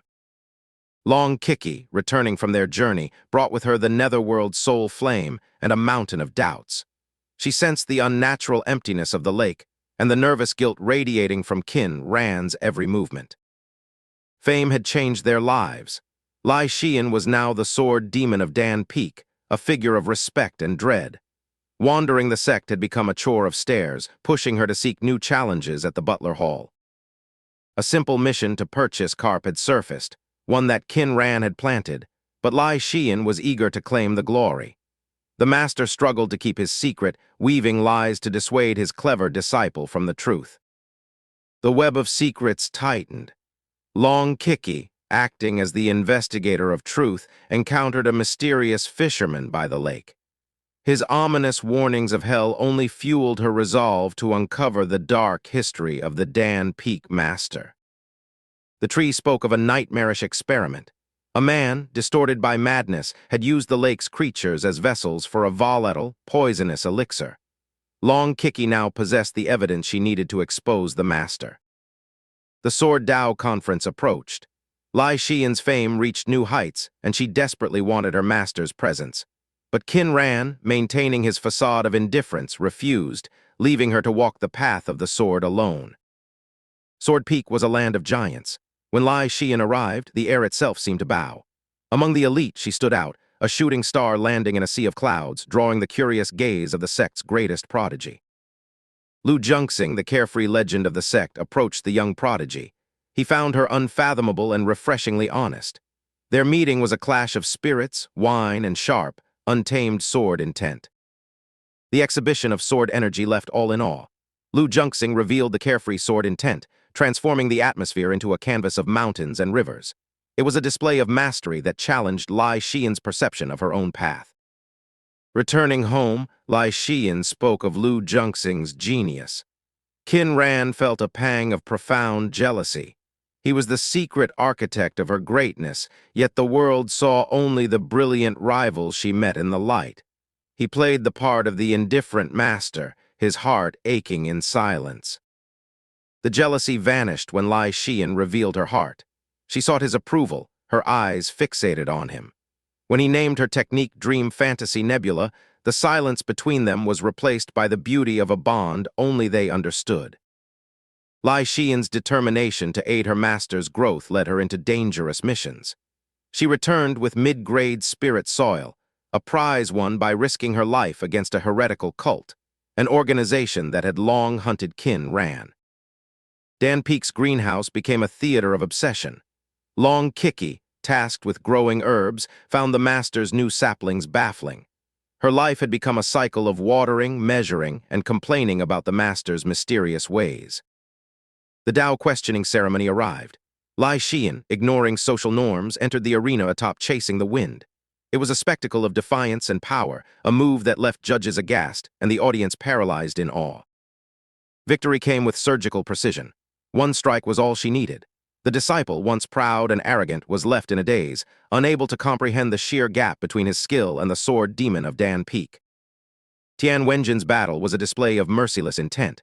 The air crackled with her sword intent, suppressing her opponent's mind before the steel even clashed. Her merciless style echoed the ruthless nature of the path they walked. In the shadows, the butler Jian Yuanji watched. He saw the brilliant prodigies collecting data, a treasure trove for the sects that sought to crush the Dao sword sect. He stood on a razor's edge, balancing his greed for power with the cold necessities of survival. The group's tactical mastery was unmatched. Long Kiki cracked the system, calculating the future of the tournament with the precision of a scholar. They had moved beyond mere fighting. They were playing the system itself. Lai Xian's attempts to use her diverse arsenal were met with strict judicial warnings. Forced into a pure sword fight, she drew her tilted star sword, ready to prove that even without props, she was the master of her craft. The Dao sword sect was a pressure cooker of ambition, talent, and buried treachery. As the tournament neared its climax, the fate of the sect hung in the balance, resting on the shoulders of disciples who stood in the crosshairs of ancient, unseen rivals. The path forward was mapped. Their opponents were known, their strategies set. The sword demon and her allies stood ready, the ghosts of the past and the challenges of the future waiting in the ring. Qin Ran stood as the silent observer, his eyes scanning for the shadows of the Karma organization. He knew the tournament was but a stage for a grander tragedy, and he prepared to move his pieces in the dark. As the sun set on the tournament grounds, the final phase loomed. The calculations were done, the stage was set, and the true test of power and survival was about to begin. In the Tao Sword Sex Assessments, Lai Xian, a Dan Peak disciple, faces off against the formidable Yan Tianxing. Guided by the strategic brilliance of Long Kiki, she enters the duel with a hidden advantage, aware of her opponent's weaknesses before the first strike is even cast. Yan Tianxing, the master of the Heavenly Heart Five Thunders orthodoxy, displays his overwhelming power, suppressing Lai Xian with flowing yin thunder that coats the stage, his expression remaining cold and calculating. Refusing to be overwhelmed, Lai Xian unleashes her blade storm, launching a torrent of gorgeous, star-like sword kai. Her tactical counterattack forces Yan Tianxing to abandon his defensive formation, finally revealing the opening she desperately needed. The clash intensifies as Lai Xian, having anticipated the trap, executes her ghost-like movement technique. Just as she stabs forward, a sudden, booming dragon roar echoes through the stadium, forcing a shift in the duel. Yan Tianxing reveals his hidden trump card, the Golden Thunder Dragon. Lai Xian is sent flying by the sheer force of the shockwave, crashing towards the protective barrier of the debating stage. Unfazed even as she is sent airborne, Lai Xian invokes the power of the heavens. With the starlight enveloping her, she descends in a final, decisive strike, transforming her form into a giant purple sword to match the dragon. The stage trembles as the two titans collide. The audience recoils, blinded by the sparks of gold and purple. When the smoke clears, Lai Xian gracefully descends, her sword pointed at her opponent. Despite her victory, the Kai Peak referee attempts to disqualify Lai Xian, claiming she violated the rules by using the stage's barrier to survive. The injustice threatens to strip Lai Xian of her hard-won progress. Just as the conflict reaches a breaking point, the master of Dan Peak, Qin Ran, appears. Ignoring the barrier, he confronts the elder, his presence silencing the stage and defending his student. Qin Ran scathingly denounces the elder's shameful behavior, threatening a battle that would expose the corruption for all to see. Forced to yield, the elder eventually admits Lai Xian's victory. The next day, Yi Qingshuan feels a strange, cold fatigue plaguing her body, the subtle work of Long Kiki's sabotage. Despite her confusion, she forces herself to rise and head to the Master Peak for her assessment. Even top geniuses are failing today. Yi Qingshuan watches Yao Qing narrowly secure a victory, noting her uncharacteristic weakness. The feeling of something being wrong lingers, but she cannot pinpoint the sabotage. Lai Xian faces Dugu Wengsu, a terrifying sword cultivator who has lost himself to the demon-slaying sword intent. Black energy swirls around him like a raging storm, setting the stage for a desperate battle. The battle becomes a test of attrition. Lai Xian uses the war spirit art to push her stellar sword Kai to the limit, stripping away the demonic black energy from Dugu Wengsu's sword, bit by bit. The demon intent invades Lai Xian's consciousness. She finds herself in an internal desert at dusk, battling the projection of an ancient swordsman, fighting to keep her own mind from being consumed by the darkness. By turning her inner struggle into a battle of the soul, Lai Xian finds her home field advantage. She slices away the demonic shadow, uncovering the original, noble white light of the intent buried underneath. Back in reality, the battle turns bizarre. Dugu Wengsu, drained by his demonic possession, can barely move. Lai Xian remains in meditation, absorbing the ancient white light she just unearthed from her own soul. With the final step of the battle approaching, Lai Xian awakens. She unleashes the guardian sword intent, a gentle but unstoppable force that sweeps Dugu Wengsu from the stage, finalizing her hard-won victory. The assessments continue. Qin Ran finds himself refereeing for the legendary Lu Junxing. As the battle between top disciples unfolds, Qin Ran is forced to juggle his role as referee with the constant threat of stray energy. The elite opponent, sensing defeat, chooses to self-detonate his power in a desperate act. Qin Ran narrowly saves the day by shielding the stage within a massive bubble, preventing injury and disaster for the surrounding crowd. Back at Dan Peak, Lai Xian reveals her new power to Qin Ran. Their closeness is palpable, a quiet moment of master-disciple bonding amidst the chaos of the high-stakes assessments, the sweet scent of pagoda flowers filling the air. Tian Wenjin faces her own trial. Faced with a desperate move from her opponent, she spontaneously manifests the Divine Sky's sword aura, a cold, wintry storm of lightning, securing her path to the next round. The ultimate showdown between Lai Xian and the arrogant Yao Qing begins. Yao Qing attempts to control the stage with her field of wood element vines, but Lai Xian is ready for the assault. As the stage transforms into a verdant forest of traps, Lai Xian forces herself to adapt. She unleashes Dream Fantasy Nebula, creating an absolute domain of sword rays to combat Yao Qing's infinite regeneration. With a final, desperate charge, Lai Xian breaks through the core of the Vine domain. She stabs Yao Qing, ending the long-standing grudge in a display of sheer determination that leaves the spectators in awe. Exhausted and wounded, Lai Xian is carried off the stage by Qin Ran. Their intimacy breaks sect taboos, causing whispers among the crowd, but for master and disciple, it is simply a moment of shared victory and rest. The semifinals arrive. Lu Junxing, the giant of the geniuses ranking, treats Lai Xian with immense respect, leading to a unique contest, a battle of wine dividing with sword intent, turning combat into a high-level artistic display. The wine dividing contest reaches its climax. Lu Junxing commands the landscape, while Lai Xian weaves the cosmos. It is a clash of worldviews and soul states, a rare spectacle that leaves everyone speechless. To the surprise of all, Lu Junxing chooses to concede. He acknowledges Lai Xian's potential and lets her claim the win, setting her up for the final showdown against the injured Dong Zhongyuan. In the final test, Dong Zhongyuan draws Lai Xian into the geniuses ranking magic treasure. She must battle simplified projections of her former opponents, testing the limits of her endurance one last time. Fighting herself proves to be the ultimate lesson. Lai Xian sees her past mistakes and current growth, using the battle to shed her old weaknesses and emerge with a clearer, sharper sword heart. The final test is the hardest, an ancient projection of Lu Junxing.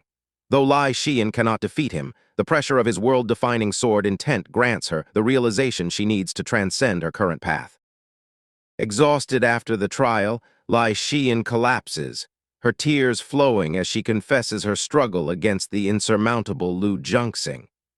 Qin Ran embraces her, offering the comfort only her master can provide. Carrying his foolish disciple on his back, Qin Ran imparts a lesson about the vastness of the world. He reminds her that she doesn't need to conquer everyone to find her own truth. With the assessments finished, the group travels to the reward ceremony. Qin Ran, overcoming his fear of heights for his student, leads them through the skies in a display of calm that hides his inner vertigo. The final day arrives. The sect leader announces the top 100, finalizing the results. Lai Xian stands at the pinnacle, her name called out as the leader of the new generation. The names are inscribed, the rankings are set. Lai Xian, having endured and grown through every trial, stands among the elites. The journey to knock on the gate of the Tao has only just begun. The path of the sword cultivator is arduous, yet Qin Ran remains ever cautious for his disciple, Lai Xian. As the assessment rewards approach, he insists on defense, fearing for the life of the girl he has guided for 3 years. Sect Master Gu Yuiming leads the triumphant disciple toward the treasure pavilion. 3 years ago, he viewed her as a failure, yet today she stands as the top-ranked disciple of the Tao Sword sect. Beauty and practicality clash as Lai Xian disregards the sect leader's advice. She selects an unassuming suit of armor, her choice as enigmatic and decisive as her rise in the cultivation world.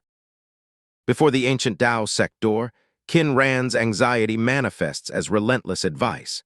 He fears the unknown, cautioning his disciple to prioritize survival over the allure of enlightenment.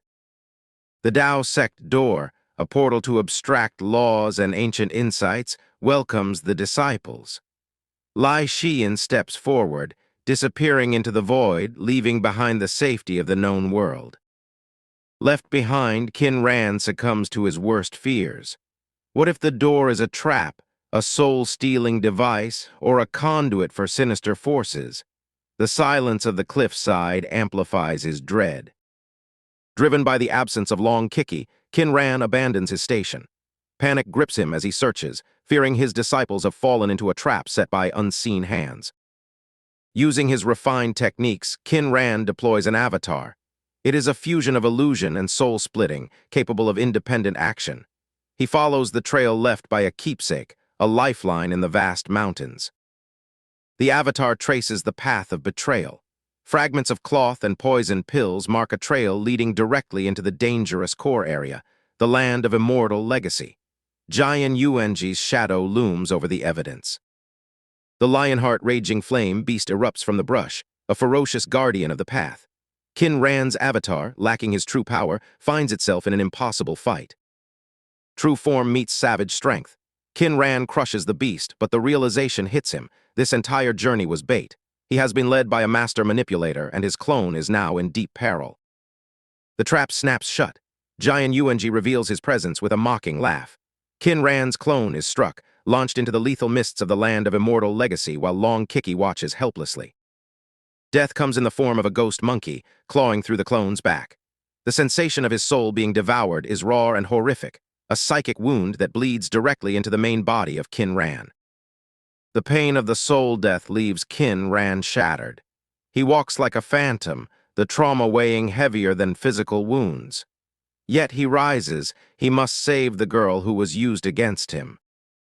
Jian Yuanji gloats, claiming he has achieved the perfect victory, killing two birds with one stone. Long Kiki, broken and manipulated, realizes her attempts at cleverness have only hastened their demise. A miracle or a desperate calculation.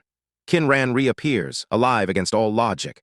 Jian Yuanji's laughter freezes as the man he thought dead stands before him, eyes burning with cold vengeance. Qin Ran masters the art of the bluff. He mocks the lethality of the ghost monkey, projecting the image of a hidden expert, forcing the cunning fox Jian Yuanji to second-guess his own victory. The deception reaches its climax.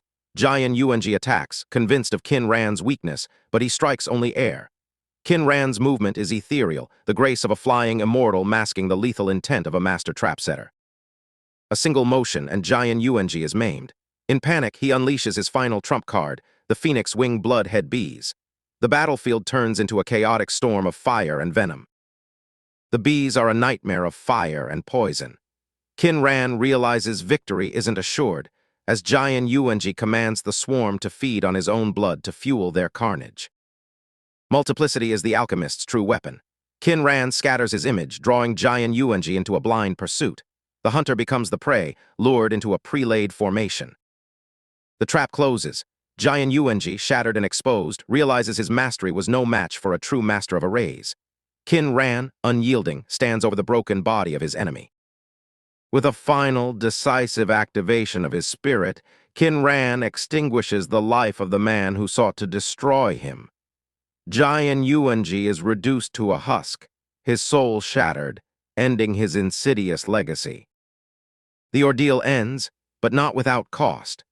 Long Kiki, having been left to fend for herself in the darkness for 2 days, finds her voice to scold the exhausted savior who forgot her in his pursuit of absolute victory. The journey home proves almost as difficult as the battle. Qin Ran's legendary status as the top alchemist is momentarily forgotten, as the simple act of flight leaves him physically debilitated, much to the amusement of Long Kiki. Returning to the gates, life returns to its mundane bustle. Amidst merchants and travelers, the duo passes through the gate, their secrets hidden within the routine of the sect. At the threshold of the sect stands a king. Chasing the wind, the Xuanming spirit tiger roars with such force that the crowd stops. His search for his father is an act of fierce, loyal devotion. A slap, a scold, and a reunion. Qin Ran chides his beast for his recklessness, fearing the reaction of the sect's elite. Yet beneath the anger, the bond between master and spirit beast remains unshakable. With the beast as their mount, the group ascends to the main peaks. Chasing the wind struts with pride, his demeanor a sharp contrast to the gravity of the events they have just survived. A breakthrough occurs. Thunder and dark clouds signify the birth of a new nascent soul. Qin Ran plays the part of the respectful junior, offering gifts and celebrating the strength of the sect. Then a familiar figure emerges. Lai Xian, having questioned the Tao itself, returns with a gleam of newfound power in her eyes. The weight on Qin Ran's shoulders lifts as he embraces his disciple. She reveals her realization. She is nearing the limit of foundation building, a realm few ever touch. Qin Ran feels a vicarious thrill. His disciple is walking the path he once could only dream of. Their intimacy is interrupted by the impatient kicking of Long Kiki. Oblivious to the presence of sect elders, the master and disciple are pulled back into the reality of their surroundings. The return to Dan Peak brings a brief respite. Peace is found in food, laughter, and the company of friends. They remain unaware of the coming shifts in their world. But duty calls. Qin Ran assumes the position of chief alchemy elder, stepping into a hornet's nest of corruption and hidden agendas. He is now a pawn in a game he has only just begun to understand. In the Tao Sword sect, the duty of procuring elixirs from the esteemed Qin Valley had traditionally fallen upon Jian Yuanji. Yet on this day, it was the protagonist, Qin Ran, who stepped forward. A man of many masks, alchemist, master of formations, and survivor, Qin Ran carried the secret of his previous life's memories and his newly acquired identity within this cultivation world. As he prepared to depart, he sensed the subtle, cold gazes of hidden enemies lurking in the shadows of the sect. Qin Ran questioned Feng Feiyan about the security arrangements for their journey. Feng Feiyan, playing the part of a loyal companion, dismissed his concerns, insisting that the trade route was safe and that few dared to cross the formidable disciples of the two major sects. Yet, as she spoke, a silent, imperceptible signal passed between her and the observant Qi Yu, a flicker of betrayal hidden behind her composed features. With a wave of his hand, Qin Ran conjured a cloud to serve as their vessel. As he turned to cast the spell, the mask of the innocent elder slipped just for a moment. He knew the path ahead was fraught with danger, yet he proceeded, determined to test the boundaries of those who wished for his demise. Yan Yi, the man who had dared to warn the chief, stood paralyzed in the elixir hall. He felt the weight of hostile glares from the shadows, the crushing pressure of the conspiracy unfolding around him. Despite his desire to reach out, he could only offer a hollow warning, his eyes filled with a mixture of fear and regret as the cloud carried the protagonist into the sky. Across the vast expanse of the Hengduan Mountains, the cloud cut through the air. Qin Ran remained cross-legged, his eyes closed in meditation, yet his senses were tuned to every shift in the wind. They moved toward Qin Valley, a place where alchemy was both a religion and a weapon, and where the air was thick with the scent of dried herbs and deceit.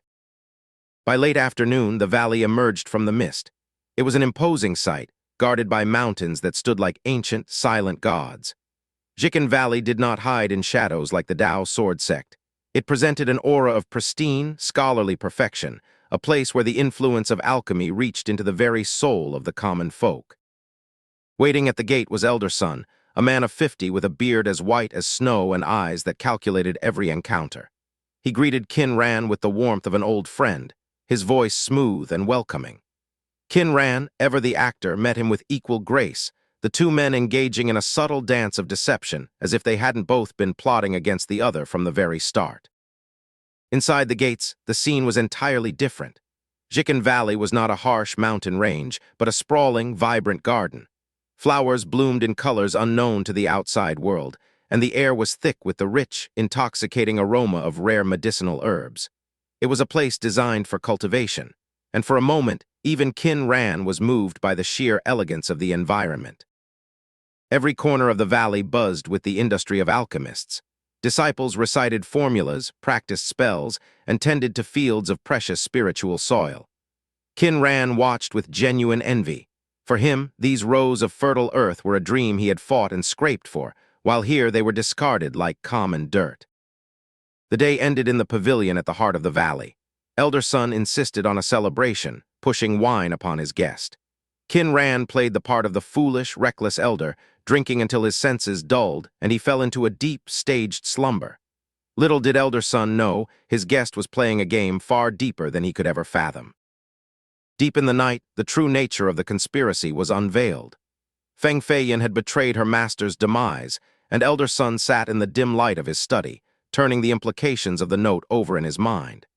He decided that Qin Ran was to be the next target, either to be controlled or eliminated, as the alliance between their sects remained a delicate, fraying thread. The next morning, the sun rose over Jikin Valley. Feng Feiyin stood by the bed, her face a canvas of gentle concern, offering a bowl of soup meant to sober her guest. Qin Ran looked at her and saw the duality of the human spirit, the beauty of a woman and the venom of a snake, yet he accepted the poison with a polite smile, playing the game until the very end. While eating in the Vala's tower, a strange, disheveled youth approached. With eyes that seemed to see through all layers of deceit, the bearded boy warned Qin Ran of his condition, a body tainted by poison and a soul in decay. Qin Ran found a moment of genuine interest, as the youth identified the specific toxins the sect had used to try and silence him. The interruption was sudden. Elder Sun appeared, his face flushed with irritation as he chased the bearded youth away. He apologized for the madman, hoping to keep the secrets of the valley hidden, but Qin Ran merely smiled, his internal gears turning as he realized the truth of the valley was slowly leaking out through its own outcasts. Inside the storage tower, the true confrontation began. Qin Ran inspected the pills, his hands pausing as he examined the quality. With a sharp, critical eye, he tore through the deception, exposing the flawed, inferior elixirs that Elder Sun had tried to pass off as high-grade goods, forcing the old schemer into a corner of public humiliation. Elder Sun was forced to replace the flawed goods, his spirit stones effectively bleeding away into the pockets of the sect he despised. He stood by, his face a mask of courtesy while his eyes burned with the promise of vengeance. Qin Ran sat calmly, sipping tea that he knew was filled with poison, waiting for the trap to spring in his own time. As they walked out, Qin Ran played the role of a humble, admiring student of alchemy. He praised the disciples they passed, and Elder Sun, though plotting his death, couldn't help but feel a surge of pride in his sect's alchemy standard. It was a dance of two predators, each waiting for the other to drop their guard just a fraction. Then he saw them, figures in black and red, moving like ghosts through the shadows. The Boundless Sword sect. Their presence here, amidst the negotiations for elixirs, was the final piece of the puzzle. Qin Ran realized the scope of the conspiracy had widened, and he was walking into a multi-layered trap involving the most dangerous powers of the region. Departing the valley, the poison finally took hold. High in the sky, Qin Ran felt his body betray him. His vision blurred and the world began to spin. Feng Feiyin, ever the gentle observer, watched the poison work its magic, her face devoid of pity, filled only with the cold expectation of his impending doom. Even on the brink of death, Qin Ran retained his wit. He spoke to her of Stockholm Syndrome, a concept alien to this world, and used it to dissect her twisted love for her deceased master. It was a psychological strike, meant to unsettle the woman who believed she had won, showing her that he saw her clearly, even through the haze of the toxin. The violence followed. Feng Feiyin struck, leaving him broken and near death, yet he did not die. He revealed that he had been aware of her treachery from the very start. With his physical form beginning to distort and reform, he stood his ground against her sudden, panicky realization that the game had shifted in ways she could not comprehend. Then the ultimate trick. Qin Ran revealed his mastery of alchemy, formations, and escape techniques, all fused into a single lethal blow. The universe bag exploded, releasing the contents of a lifetime of research. The Death Notice pill, turning the sky into a hellish mandala of fire and shadow, ending the threat of Feng Feiyin in a single fiery stroke. A real man doesn't look back at explosions, he reminded himself. He walked away, carrying the burden of a destroyed clone. This was his second nascent soul-split body to perish, but it had served its purpose. He was the original, now making his way back to the Dao Sword sect, the real Qin Ran finally taking his turn to face the music. Back at the sect, the performance began. Qin Ran entered the hall, his face a mask of fabricated grief, and presented the bloody remnants of the journey. He claimed they were ambushed, that Feng Feiyin had died for him. It was a display of acting so perfect that even those who suspected the truth were left questioning their own reality. He moved next to the sect leader, presenting the results of the mission. The sect leader, Gu Yuiming, accepted the results, seemingly oblivious to the machinations behind them. Qin Ran left, having successfully maneuvered himself into a position of greater power while planting the seeds of his next inquiry, the whereabouts of his only true ally, Yan Yi. He found Yan Yi at the foot of the mountain, a man shattered by the very forces he had dared to defy. Yan Yi was broken, poisoned, and left to die in silence. For Qin Ran, this was the point of no return. He had witnessed enough of the sect's rotting core, and the sight of Yan Yi's suffering ignited a cold, calculated fury. Without a word, Qin Ran moved to heal the fallen man. He did not care for the politics of the sect in this moment. He only cared for the person who had shown him loyalty. With hands as skilled as a master, he created an antidote on the spot and delivered it to Yan Yi, healing the poison that had been meant to kill him. As the evening fell, the sky erupted. Master Lu Junxing had reached a new height in his cultivation, the fourth level of the Way of the Sword. His comprehension of the landscape sword appeared like a divine apparition, a golden testament to his power that shook every disciple in the sect. It was a sight that promised both salvation and danger for those who dared look. Against Qin Ran's urgent warnings, his apprentice, Lai Xian, was drawn into the sword's sphere of influence. She was like a moth to a flame, her competitive nature overriding the safety her master had tried to provide. Qin Ran watched from below, his heart gripped by a mixture of pride and profound, gnawing anxiety. Inside the landscape sword, it was a world of pure energy, mountains and rivers crafted from the very essence of Lu Junxing's soul. It was incomplete, a logic-defying space, yet for a sword cultivator, it was a priceless ocean of understanding. Lai Xian climbed the peaks, her journey not for speed, but for the profound truth hidden in every step.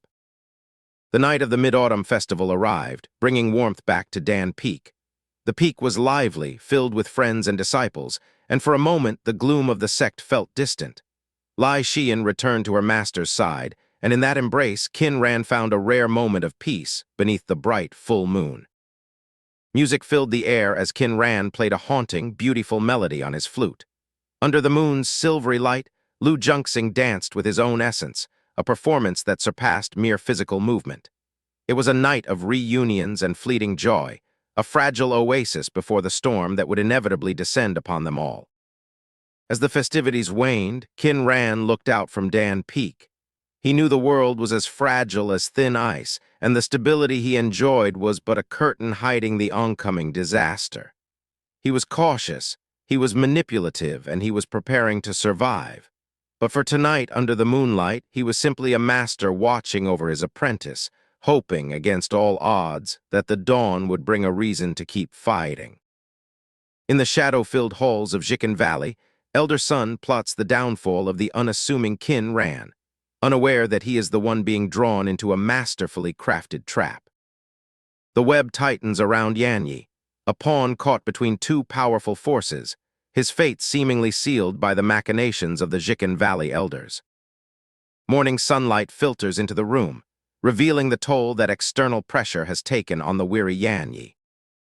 With a calm demeanor that belies his sharp intellect, Qin Ran navigates the threats, reassuring his loyal follower that their path to success is just beginning. They enter the belly of the beast, the cafeteria, where Qin Ran seeks out an unexpected and peculiar contact. The encounter with the sloppy Nangong Xin begins, a meeting that will prove to be a pivotal exchange of hidden knowledge. Knowledge is a dangerous currency, and as Nangong Xin hungrily eyes the booklet, Elder Sun makes a sudden, disruptive appearance. The interruption is swift, yet the seeds of Qin Ran's plan are already deeply sown, leaving the elder suspicious but uncertain. The stage is set for the formal negotiation, where Qin Ran begins his psychological warfare, feigning ignorance while preparing to crush the valley's pricing. Every word from Qin Ran is a calculated strike, exposing the seasonal flaws in elixir pricing and forcing the elder into an indefensible position. The logic is undeniable, the trap is sprung, and the elder finds himself cornered by the very market truths he previously ignored. The negotiation concludes with a resounding victory for the Dao Sword sect, as Qin Ran successfully forces a 40% price slash. The realization hits the elder like a physical blow. He has been led by the nose the entire time, his pride suffering a defeat far worse than mere monetary loss. Preparation is the mother of success. Qin Ran reveals the true nature of his victory, showing that he had anticipated every potential turn of the negotiation. Back at Dan Peak, the atmosphere is lighter but no less eccentric, as Lai Xian and her beastly companion wait for the birth of a strange, dangerous creature. The debate over naming the phoenix-winged tiger-head wasp highlights the playful, chaotic, and deeply bonded family dynamic of Dan Peak. The creature is born, majestic and terrifying, a corrupted phoenix of the insect world, ready to serve its masters. An instinctual reaction from the powerful sword immortal almost destroys the very spirit beast she helped nurture, narrowly avoided by a moment of realization. Winter has arrived at Dan Peak, and the cunning Long Kiki takes on the role of mentor, passing on dangerous wisdom to the newcomer Zhu Fu. A message from her family interrupts the training, bringing news of her brother's impending marriage and shattering the winter peace. A soldier burdened by ghosts of the past, Lai Xian prepares for a marriage forced by duty, carrying the weight of the thousands he failed. The wedding is simple, somber, and stark, a union of convenience and survival, underscored by the tragic history of the Lai family. Through a flurry of immortal gifts, Lai Xian brings hope and protection to her brother's new life, shielding them with her own powerful, star-born sword intent. In a final act of devotion, she binds them to her own guardian sword intent, promising a protection as eternal as the galaxy itself. The domestic bliss of the newlyweds irritates the solitary sword immortal, leading to a comedic clash of siblings in the snow. A friendly spar quickly transforms into a one-sided lesson, as Lai Xian effortlessly suppresses her brother with the terrifying power of an immortal. The vulnerability of the sword immortal surfaces at home, as she seeks guidance from her mother on the matters of the heart and the distance of the master she loves.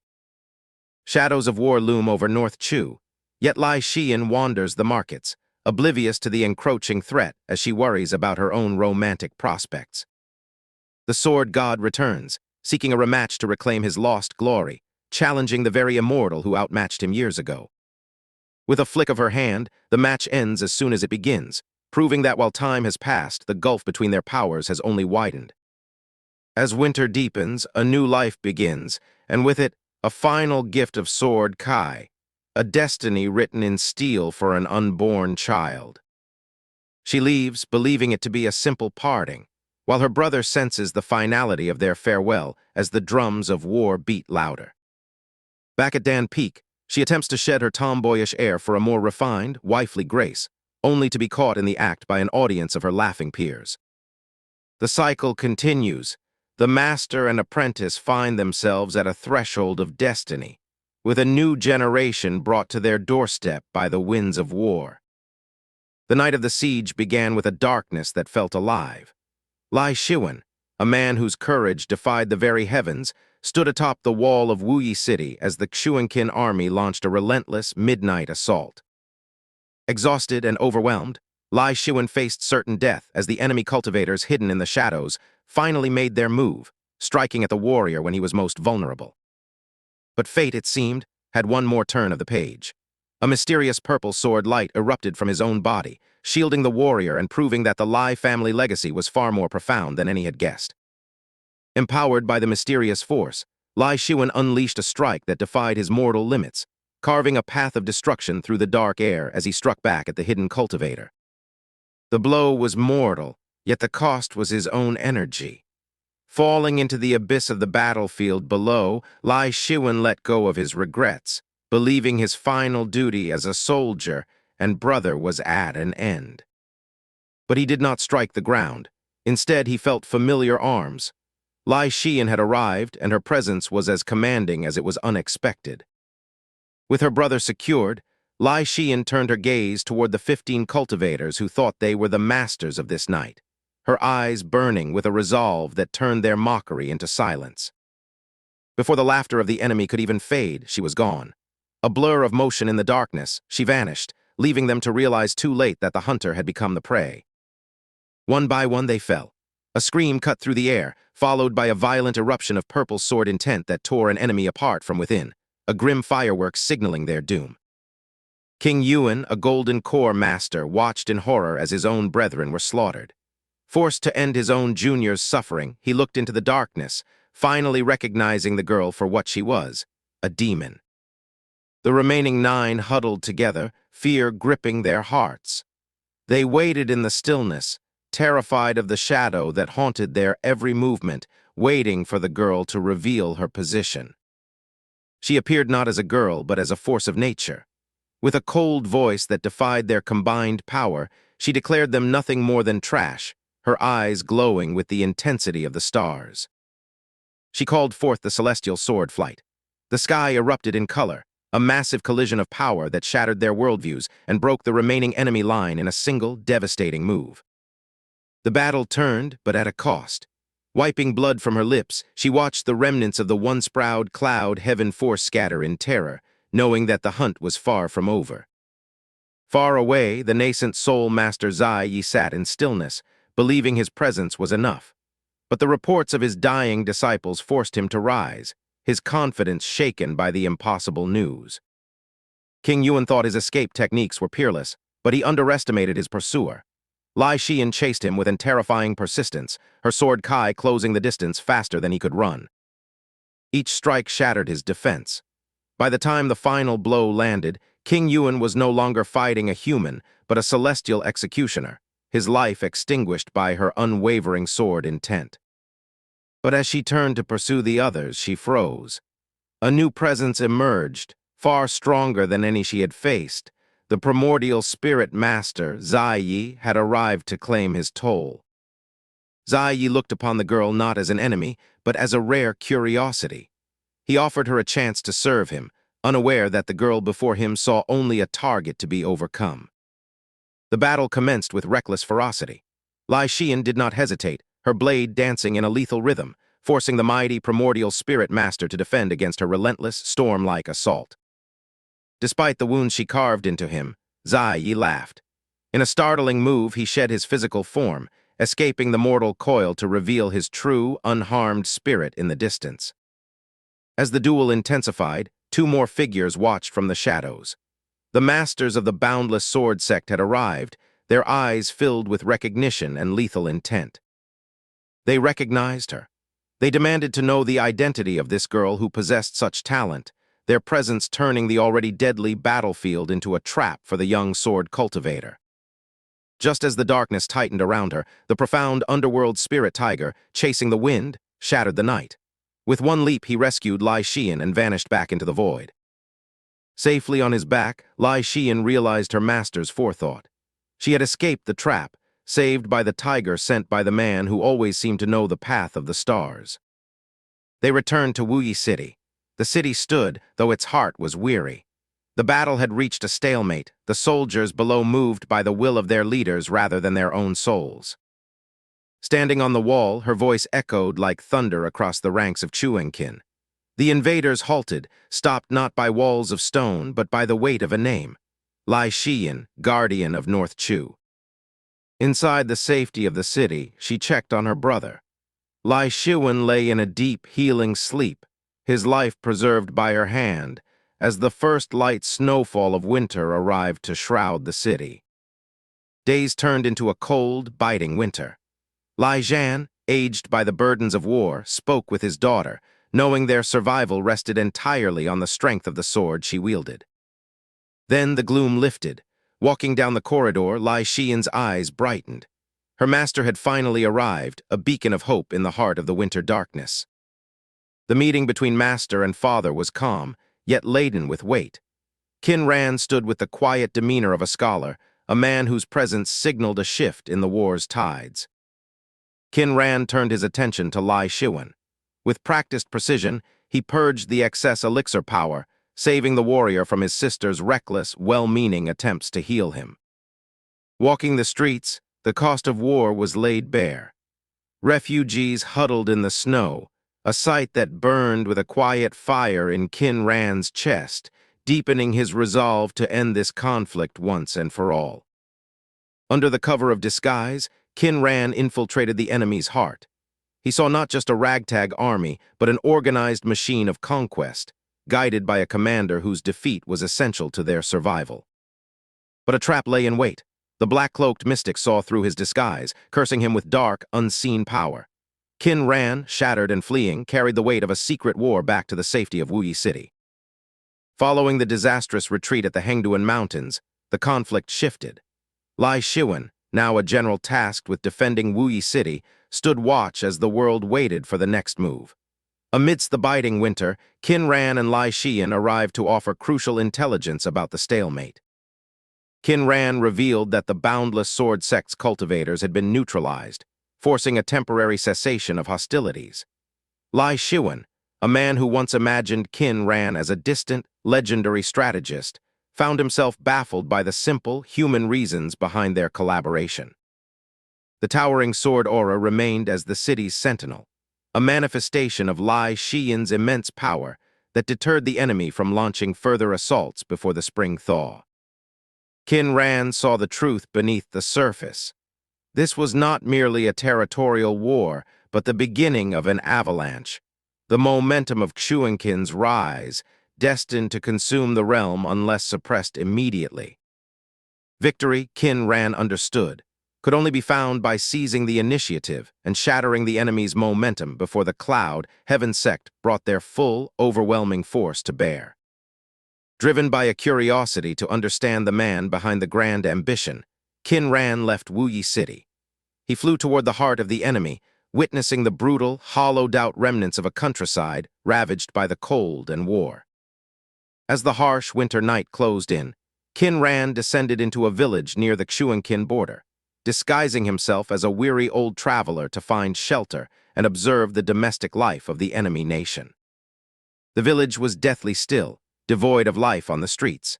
After multiple rejections, a kind woman finally opened her door, offering the old man shelter from the biting cold out of pure, selfless compassion. Inside, he shared a simple, meager meal with the woman and her son. The boy bragged about his father, a soldier fighting for the emperor's glory, unaware of the carnage his hero helped sow in the lands of North Chu. The next dawn brought terror. Officers swept through the village, snatching men to replenish the dwindling frontline forces. Qin Ran watched, helpless, as the cycle of war consumed the innocent once more. Fleeing the scene to avoid further implicating his host, Qin Ran set off again. The weight of his realization, that war was a tragedy for the small people on both sides, clung to him as he turned toward the capital. Qin Ran reached Mo, the capital of Xuanqin. The city was startlingly different from the North Chu borders. It was rigid, eerily orderly, and devoid of the chaotic vitality typical of other empires. Using his techniques to bypass the overly stringent security protocols, Qin Ran slipped into the city, only to find it acting like a ghost town, echoing with a haunting, artificial stillness that signaled a deep, underlying unease. He navigated the silent streets by night, finally arriving at the imperial palace. The structure was a testament to the emperor's obsession with order and tradition, standing cold, dark, and menacing against the night sky. His attempt to infiltrate the palace was immediately halted by a sophisticated defensive formation that targeted spiritual energy itself. Qin Ran felt the warning tremors of a master-level formation, a realization that stunned him. A voice, resonant with the authority of the Tao, questioned him from the void. Realizing he had been detected by an opponent of immense power, Qin Ran chose to retreat, plunging into the depths to escape immediate destruction. Months later, back in Wuyi City, New Year's Eve arrived. Against the backdrop of a brutal war, Qin Ran insisted on the ritual of celebration, preparing a traditional feast for the small circle of allies trapped within the city. The act of cooking together transformed the tense atmosphere into something resembling domestic peace. Lai Shiyan, dedicated to her role, humored her master with playful vanity, her happiness piercing through the surrounding gloom of the war. As they ate, the shared warmth of the meal momentarily silenced the hardships of their situation. Even Lai Zhan, usually rigid and stern, softened as they drank the spiritual wine, the humanity of the moment overriding the military tension. After the meal, they sat atop the battlements. Lai Shiyan, tipsy and vulnerable, clung to Qin Ran, seeking reassurance in the face of an uncertain, dangerous future. Qin Ran promised that he would never leave her side. Back in Mo City, Qin Ran continued his mission. He entered a random inn, only for the owner to approach him with an impossible request: a message that he was being summoned by someone he had been hunting. He was escorted into the room where the Emperor of Qin waited. Any illusion of anonymity was gone. Zhao Zheng had been tracking his every move, his every breath, revealing how deep and absolute his control was. Zhao Zheng spoke not of war, but of philosophy, of the indifference cultivators held for mortal life. He challenged Qin Ran to rethink his understanding of power, morality, and the potential future of the land under a united empire. The emperor's plan was vast, a grand formation to channel spiritual energy, turning the entire land into a centralized, orderly empire. It was an idea so radical that Qin Ran could only stare in shock as the reality of it settled in. The realization was worse than he feared. The high priest and the emperor were the same person. Trapped, Qin Ran used a vial of deadly poison as a bargaining chip, securing a ceasefire for North Chu in exchange for his cooperation. The deal held. Across the border, the Qin army began its withdrawal, leaving the leaders of North Chu in a state of confused disbelief. The threat had vanished as quickly as it had appeared, defying all strategic logic. Just as peace seemed at hand, a sudden darker threat emerged. A forbidden formation, the Myriad Ghosts life-reaping formation, was activated by a hidden third party, turning the sky dark and trapping both the Qin army and the city. Chaos erupted as the formation began to corrupt the minds of the soldiers, turning brother against brother. Qin Ran, however, remained seated in the eye of the storm, working to decipher the complex runes and find a weakness. Lai Shiwen suffered the most. The formation preyed on his deepest traumas, forcing him to witness and commit acts of carnage against the men he had once led. He stood on the precipice of a mental collapse. While her master decrypted the formation, Lai Shiwen took to the skies, acting as the primary defense against the spectral onslaught, her sword skills cutting through the formation's darkness where others failed. Qin Ran reached Lai Shiwen, confronting his despair with harsh, brutal truths. He shattered the man's self-pity, demanding he take responsibility for his surviving men rather than seeking a coward's death. The words worked. Lai Shiwen reawakened, his lethargy replaced by a furious will to live. He tore through the ranks of the undead, protecting his last remaining soldiers with a general's true, hardened spirit. The hidden master of the formation manifested his will, unleashing a mental roar that shook the very foundation of the sky and forced Qin Ran to cough blood. The end game had arrived. Lai Shiwen sacrificed her remaining energy, becoming a living blade to pierce the formation's heart. It was a desperate, final strike that shattered the formation master's hold on reality. With the formation broken and the sky clearing, Qin Ran caught his falling disciple. In the quiet aftermath, amidst the ruins of the fight, they shared a moment of profound vulnerability, affirming their bond. Qin Ran finished the battle, using the secret arts he had mastered to consume the soul of the formation master, ensuring that no further treachery could rise from the corpse. Later that night, Qin Ran read the letter left by his own clone. It detailed the complex, almost absurd deal his own copy had made, revealing that his clone had joined the Emperor's grand mission to unify the lands. As they began their journey back to Danyang, Qin Ran discussed the inevitable unification of the land, sharing his insights with Lai Shiwen, who was still adjusting to the reality of the post-war world. They encountered Cheng Nan, an old acquaintance and former suitor who had arrived too late to join the war. He was still infatuated with Lai Shiwen, though she made it clear she only had eyes for her master. The encounter was brief, ending with Lai Shiwen choosing to sit with her master, leaving the stunned Cheng Nan to realize he had absolutely no place in her life. The convoy pressed on toward Danyang. Within the carriage, Yukai Zhen found unexpected comfort in the company of Chasing the Wind, the divine guardian beast now acting as a warm, fluffy companion, unaware of the godlike power he truly possessed. They finally reached Danyang City. Yang Yankee, the matriarch, greeted them, her sharp eyes instantly identifying Qin Ran's worth and the deep mutual affection he shared with her daughter, sparking hopes for their future. The homecoming dinner was a success, filled with laughter and the bonding of families. Even Chasing the Wind won the heart of the matriarch, cementing his place in their newfound domestic harmony. In the quiet of the morning, their affection blossomed fully, moving past the boundaries of master and disciple into something deeper and eternal, as they vowed to share their futures together. Their journey was far from over. With peace secured for North Chu, Qin Ran turned his attention to his next path, inviting the musician Gao Yuanshan to Danyang, beginning an exchange that would bridge the worlds of music and the Tao.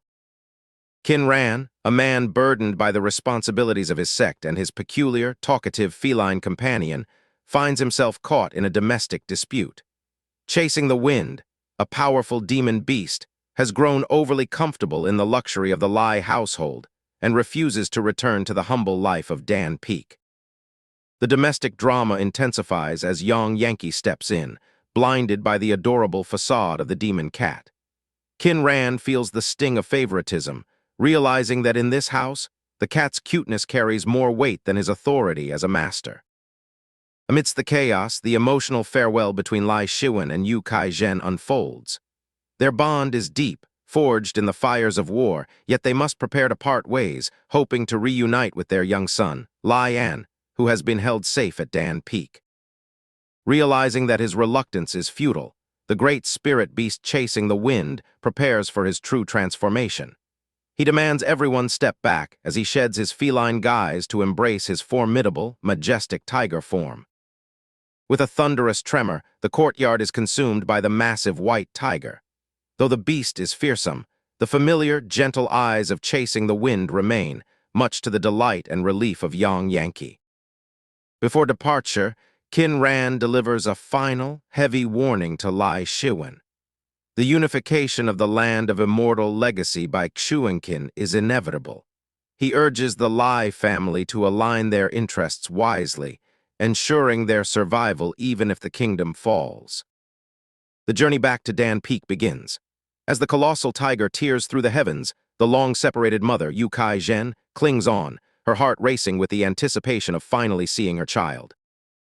Upon their return to Dan Peak, a bizarre and awe-inspiring sight greets them. Floating in the sky, a naked toddler with a pacifier effortlessly commands a blade of sword Kai, his innate talent for the blade defying all common logic. Emerging from the cabin, Long Kiki looks up with a shout of joy. She has been the sole guardian of the miraculous child, a task that has tested the limits of her patience and skill. For the mother, the sight is overwhelming. Yu Kai-zhen's long months of heartache shatter in an instant as she catches her first glimpse of her son, but the danger of his uncontrolled sword Kai holds her back. The reunion is far from traditional. Long Kiki, exhausted and irritable, forces introductions upon the toddler, who is far more interested in the giant, fluffy tiger than in the adults claiming to be his family. Lai Shiyan bridges the gap, her own sword aura resonating with the child's. In her arms, the toddler feels a strange, innate sense of security, finally allowing himself to be held, even as his aura remains dangerously sharp. Qin Ran inspects the makeshift tools Long Kiki has developed to feed the child. He realizes the sheer effort behind her struggle and feels a twinge of guilt for his earlier skepticism of her methods.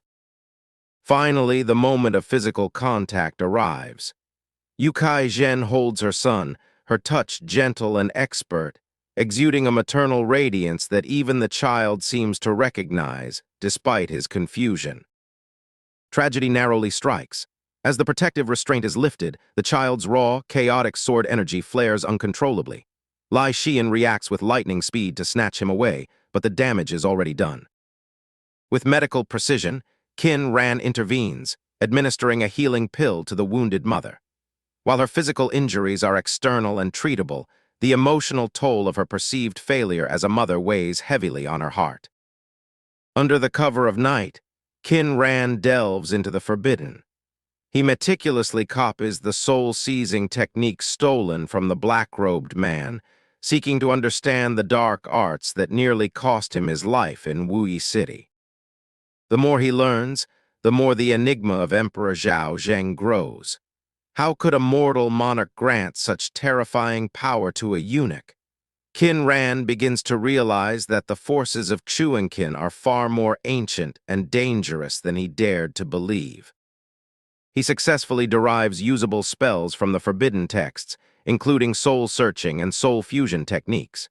Yet, he knows better than to practice the full method. The price of such power is a path to madness he refuses to walk. Morning breaks on Dan Peak, but the peace is broken once more. The toddler, Lian, begins his relentless pursuit of the spirit beast, leaving Qin Ran to question if he has finally lost his grip on the chaos of his own home. Lai Xian confronts Qin Ran about his sleepless nights.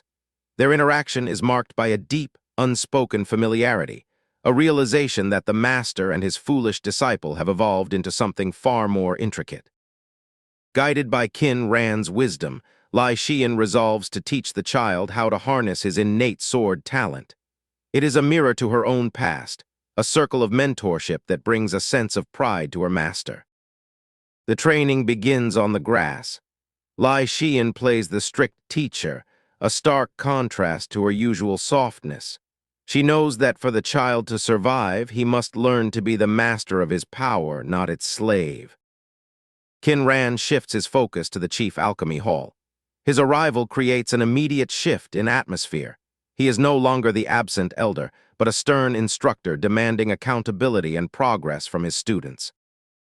A new applicant arrives, a 13-year-old boy named Zhang Junyi. His presentation of a high-quality spirit herb, coupled with his sharp intelligence, catches Qin Ran's attention immediately. The boy's story is a harrowing tale of tragedy. Driven by a thirst for vengeance, he seeks to destroy his family's killers through the very craft they value most, alchemy. Qin Ran sees both a spark of talent and a dangerous ambition. Despite the boy's potential, finding a master for him proves difficult. Long Kiki remains steadfast in her refusal to teach, leaving Qin Ran in a bind as he struggles to maintain his authority against his increasingly stubborn disciple. Tushin Yaoyu appears, her celestial appearance a sharp contrast to her inner nature. She discusses the progress of the Peach Grove formation, drawing Qin Ran into the evolving, lively tapestry of Dan Peak. The time for the backup plan has come. Qin Ran prepares to send a powerful divine soul avatar through the long-distance transmission array, a gamble that leaves his main body weakened but necessary for future safety. Exhausted from the soul splitting, Qin Ran is caught off guard. Lai Xian appears, transformed in a delicate, revealing dress, an attempt at intimacy that leaves him both dazed and physically overwhelmed. The physical toll of his weakened soul combined with the sudden surge of emotions causes Qin Ran to lose consciousness. The master and his apprentice collapse together, marking a turning point in their evolving, complex relationship. Far away, the avatar awakens in a land of salt and sand. Stranded on an unknown, desolate island in the middle of a vast ocean, he must reclaim his fragmented mind and survive against the elements. With sheer will, he heals his fractured spirit by absorbing the energy of a predatory sea creature. He finds his life-bound artifact, the water flower pearl, a glimmer of hope in his otherwise hopeless survival mission. Fate intervenes as a mysterious ship arrives at the island. Qin Ran observes a fierce female cultivator, Tai Yuonin, slaughtering a monster fish in a display of raw martial power, realizing he has been discovered. Qin Ran is taken aboard. He plays the role of the shipwrecked, memory-impaired traveler, hiding his true identity while secretly observing the crew. A dangerous game of deception has begun in the heart of the Tianlin Sea region. At the tranquil Dan Peak, Qin Ran, still weakened from splitting his soul, spends his days in quiet study.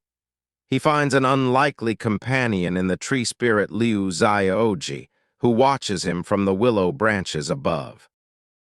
The peace is interrupted as the loyal Lai Xian returns from her mission. Qin Ran playfully scolds her for her lack of documentation, setting the stage for more lessons. Nearby, the newcomer Zhang Junyi struggles in his rudimentary living conditions, his focus entirely on the borrowed medical texts that may save his future in cultivation. In the shadows of the study, Qin Ran meticulously catalogs his dossiers. Among his strategic plans, he now adds a file for Zhang Junyi, quietly grooming his successor. A new day brings the question of the missing chasing the wind, but Qin Ran is preoccupied by the stagnant Zhu Guo, wondering if his soul-splitting has affected his own spirit. Far from home, chasing the wind travels with the infant Lian. They visit the great dragon Aoyi, who, moved by the child's potential, bestows a rare dragon scale as a gift. With several treasures secured for the infant, Chasing the Wind sets his sights on Sword Peak. He schemes to introduce Lai An to his allies while plotting a prank on the rival Kai Peak. Arrival at Sword Peak brings unexpected news. A divine Qin cub has allegedly appeared near the snowy peaks, setting the entire region into a frenzy of greed and curiosity. Fueled by curiosity and his own white tiger bloodline, Chasing the Wind decides to investigate the legend, taking the sleeping lion along for a grand adventure. The snowy base is packed with elite prodigies from rival sects. Chasing the Wind navigates the crowd, realizing the atmosphere is thick with tension and false rumors. Fights erupt as rival factions clash. Fu Ming, a prominent genius of the Boundless Sword sect, publicly humiliates a Dao Sword sect disciple, sparking a surge of pride and anger. Chasing the Wind intervenes with Lai Xian's signature sword Kai, forcing Fu Ming to stop his assault and acknowledge the power of the Dao Sword sect's champion beast.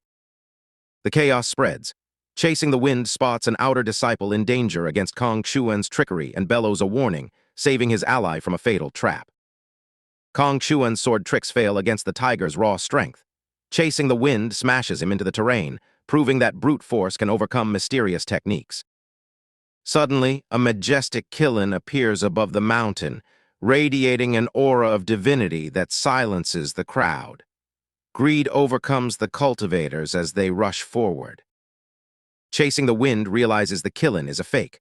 While others rush blindly, he tunnels underground, following the true source of the divine aura. Below the surface, he discovers the prize, a single drop of Qin blood. He claims it, while the confused crowd above begins to realize the Qin projection was a decoy. Emerging from the earth, he is immediately ambushed by Fu Ming. A fierce battle follows as Chasing the Wind uses his wits to outmaneuver the skilled swordsman. With a soul-shaking roar, the beast intimidates the remaining rivals into inaction. Chasing the Wind escapes, his prize secured, and returns to the safety of Dan Peak. Back at the Island Lord's mansion, Qin Ran contemplates his new, restricted life. The Sea Realm culture is bizarre, but he maintains his composure, planning his next move. Summoned to the training grounds, Qin Ran witnesses the brutal power of the dragon whale breathing technique. He realizes the massive gulf between these body cultivators and his own skills. The Island Lord seeks a pill for his breakthrough, baiting Qin Ran with the formula. When dragon blood is listed as an ingredient, Qin Ran's interest shifts. He needs this for himself. Gaining access to the library, Qin Ran delves into the history of the celestial sea realm. He begins to synthesize the differences between their paths and the Dao Sword sect's teachings. He meets the enigmatic Mr. Zhai. Between moves, they discuss the legendary divine essence Old Demon and the sealed legacy that requires celestial pills to unlock. Testing his limits, Qin Ran attempts to visualize the Great Sun method. He succeeds in strengthening his spirit, but his water-based nature recoils, burning him from within. Undeterred, he shifts to the Raging Waves visualization. Here, he finds resonance, slowly building his strength while keeping his true intentions hidden from the watching Mr. Zhai. Back at the Dao Sword sect, Qin Ran presents a grim reality. He explains how the alliance between their rivals is a trap and argues that they must strike first. Returning to the warmth of Dan Peak, he finds the tiger and the infant playing. It is a moment of fleeting domestic peace before he prepares for the coming storm. The bond between master and disciple deepens in the quiet of the night. Lai Xian declares her need for seclusion, seeking to form her golden core and reach new heights. The next morning, the chamber door closes. Qin Ran watches her departure, calculating the power she will possess once she emerges, realizing she is the key to their future success. With Lai Xian away, Zhang Junyi continues his rigorous training. He is moved by the hidden kindness of his small master, feeling a sense of belonging for the first time. His heart remains tethered to the mysterious beauty he met at the waterfall. But today, she is nowhere to be found, leaving him confused and heartbroken by her sudden coldness. Days pass. Qin Ran, now disguised, infiltrates the ship headed for the mysterious Divine Essence Mountain. He maneuvers around the dangerous Tai Yuonan to acquire her map. The ship docks. Qin Ran lands on the mountain, sensing the ancient, oppressive power of the seal. He realizes he has stepped into a trap set by regional powers. A deadly trap is sprung. Qin Ran uses his water clone to fake his own death, successfully tricking Tai Yuonin into revealing the map's true secrets. He tracks the squad to a hidden entrance. Through stealth, he watches as they enter an array, confirming the site is a gathering point for a dark ritual. He witnesses the bloody truth. The island powers are hunting body cultivators to fuel their rituals. The smell of death hangs heavy in the mountain air. In the chaos, Qin Ran intervenes. He disposes of a night walker, takes his identity, and kills a suspicious witness, securing his place within the infiltration team. Entering the inner cave, he is tested by the suspicious Tai Yuonin. She hands him pills meant to keep him alive, unaware she is empowering the very person who will dismantle her plot. He reaches the core, a vast cave filled with death. Before the ancient seal, he realizes he is no longer just a spectator. He must destroy the ritual from within. The trap is set. Qin Ran prepares his silent poisons and plans his strikes, determined to bring this dark ritual of the island powers to a bloody end. With the night walkers oblivious to his presence, Qin Ran swallows the pill. The hunt has entered its final, most dangerous phase. The fate of the divine essence legacy hangs in the balance. Tonight, the hunter becomes the hunted. Deep within the oppressive gloom of the divine essence mountain, Qin Ran maintains the guise of a wounded captive, his true strength hidden beneath a facade of weakness as he bides his time. On the fourth night, the silence of the hunt is broken. Qin Ran slips away from the prying eyes of his captors, his target not the innocent, but the very secrets of this hellish place. Beneath the surface, the weight of the ocean guards his secrets. Here, in the crushing depths, Qin Ran prepares to refine the deadly essence that will turn the tide of his mission. Crafting the Death Notice pill requires more than skill. It demands a mastery over life and death. Qin Ran weaves the essence of herbs with lethal intent, preparing a concoction that will soon claim the lives of his tormentors. 5 pills. It is a meager amount for a war against dozens, but for a master of shadows, it is more than enough to begin his symphony of death. To return to the cave without suspicion, he must paint a picture of struggle. A single, surgical slash marks the end of his path back to the lion's den. He returns just as the toll is taken. Tai Yuonin, the Reaper in the darkness, casts a questioning gaze upon him, but his performance is flawless. He is but another broken, weary tool of the sect. Hell is not a place, it is this pit. As he casts an innocent life into the void, the weight of the world presses upon him, yet he cannot falter. He must be the shadow that hunts the hunters. While they feast on blood and death, Qin Ran devours the secrets of the ancient seal. Every rune he unlocks is a step closer to liberation, a whisper of defiance against the divine essence old demon. The next night the harvest begins. He stalks his fellow predators, offering a gift that promises salvation, yet delivers a final, silent end. The poison is delivered with the grace of a comrade. He plays the long game, knowing that in this den of killers, desperation is the sweetest ingredient in any brew. The hunters are being hunted. Tai Yuonin senses the invisible hand pulling the threads, her cold, blood-red eyes searching for the rot within her own ranks. The facade shatters. Surrounded by those he had sought to systematically dismantle, Qin Ran finds himself in the crosshairs of the ultimate predator. The end of the masquerade is here. Tai Yuonin demands the truth, her blade thirsting for the betrayal she has finally unearthed. Strength against skill, bone against steel. The clash is brutal, and for a moment the world of a non-combatant meets the absolute devastation of a master killer. The blade bites deep, but the target is a phantom. In a grotesque display of mastery over his own form, Qin Ran slips away from death, leaving only a mocking smile behind. The predator is enraged. She strikes at shadows, at dirt, at nothingness, knowing she has been outwitted by the very prey she sought to crush. Yet she remains a hunter. Even in the face of the impossible, she polishes her steel and prepares for the final, inevitable confrontation. The final stage is set by the sea. The hunter and the traitor meet, the air thick with the promise of blood and the finality of their long, deadly game. It was never a fight. It was a trap, meticulously layered in deceit and poison. As she strikes, he blooms like a wave of death, sealing the fate of those who surround him. The poison takes hold, a cold, soul-sapping embrace. In her final moments, she glimpses the true face of the man who dismantled her entire order, and the name she gasps is the name of her executioner. The reapers have been reaped. With the night walkers silenced, Qin Ran stands as the sole witness to the end of their era, his path forward finally clear. The ruse continues. He adopts the shape of his enemy, deceiving the alchemist who holds the key to the next phase of his grand design. He plays the part of the wounded savior, luring the alchemist into a false sense of security, while he plots the final infiltration. Days turn into nights of silent labor. With each rune he breaks, he unravels the foundations of the ancient seal, turning the enemy's own architecture into his ladder to the heavens. The alchemist believes he is the one in control, layering his own subtle poisons into the antidote. He has no idea he is merely feeding a beast that is already immune. The patience of a predator is finally rewarded. The trap closes, and the alchemist finds his life force siphoned away by the man he thought he could control.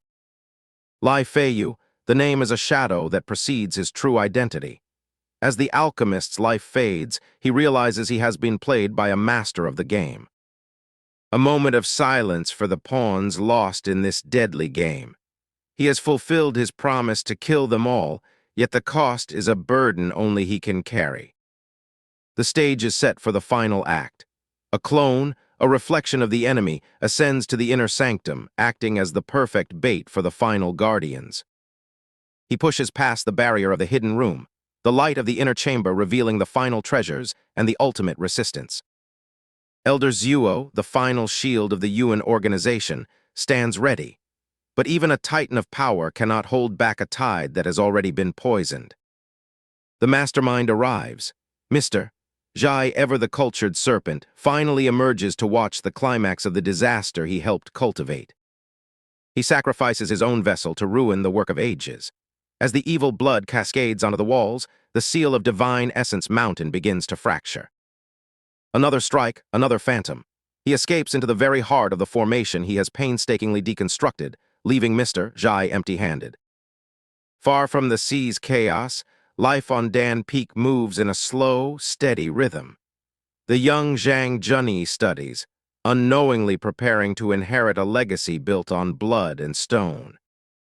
He bestows the Raging Waves visualization method upon his young student. It is the beginning of a transformation, a path to power that will soon change the face of the sect. The weight of the past is now resting on young shoulders. With tears of gratitude, the boy pledges his life to a dream he does not yet fully understand. In the solitude of the night, the boy battles with his own mind, seeking to unlock the doors of his consciousness that his master has left ajar. The time of ascension approaches. Lai Xian, the blade of the peak, prepares to reach for the core that will secure her destiny. A storm gathers. It is the Golden Core tribulation, a test of spirit and steel. Qin Ran watches, his heart tight with the anxiety that only a mentor could feel for his charge. Heaven itself strikes, yet it finds no target in fear. Lai Xian stands at the center of the deluge, the very embodiment of a defiant blade. She does not wait for the storm to break her. She flies into the heart of the tempest. With a sword of starlight, she turns the trial of the heavens into a battlefield. The tempest is conquered. She returns not as a victim, but as a victor, bearing a prize of divine fire to her master. The peak is alive with celebration. The sect master looks upon the success of Dan Peak, seeing the dawn of a new era written in the light of Lai Xian's brilliance. Amidst the festivities, old rivalries and budding affections intertwine. Dong Zhongyuan's endless flattery meets the cool, unchanging gaze of the fox spirit. For young Zhang Junyi, the celebration is a painful reminder of his own perceived insignificance, a heartbreaking realization of the gap between him and the immortal figures he worships. Even the gluttonous tiger sees the boy's sorrow. In his own strange way, chasing the wind offers comfort, trying to lure the boy back into the fold of the celebration. When the lights dim and the crowds depart, the quiet remains. In the stillness, the master and disciple find comfort in each other's presence. The question of the future looms large, but in the shelter of their bond, the uncertainty of the world outside seems a world away. The time for hesitation is over. She no longer seeks permission. She demands the life she has spent 5 years longing for. The night is long, and the earth trembles beneath their passion. A union forged in the fires of their shared journey at last coming to pass. The morning sun greets a changed woman. The weariness of the night is etched into her grace, a testament to a union that has finally bloomed. In the wreckage of the night, they find a new simplicity. A home is not made of stone or wood, but of the moments they share in the quiet light of dawn. The cycle turns. Yukai Zhen prepares to return to the life she left behind, taking with her the promise of future visits to a Dan Peak reborn. The path forward is set. With vows exchanged and the future calling, they venture forth to claim the life that has been waiting for them all along. The stage for the final act of the 3 major sects has been set. Within the grand reception hall, the cunning alchemist Qin Ran and the sharp-edged sect leader Jian Wuming meet to discuss the fate of the Hengduan Mountains, unaware that their alliance is built on shifting sands. The tension escalates as the sect leader tests the resolve of the Dao Sword sect's representative. Jian Wuming attempts to crush Qin Ran with overwhelming pressure, only to find the young alchemist's spirit held firmly in place by his wife, the sword fairy Lai Shiyan. Bound by duty and love, Lai Shiyan shatters the sect leader's arrogance.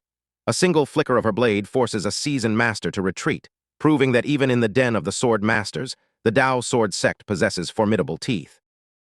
With the upper hand established, Qin Ran pivots.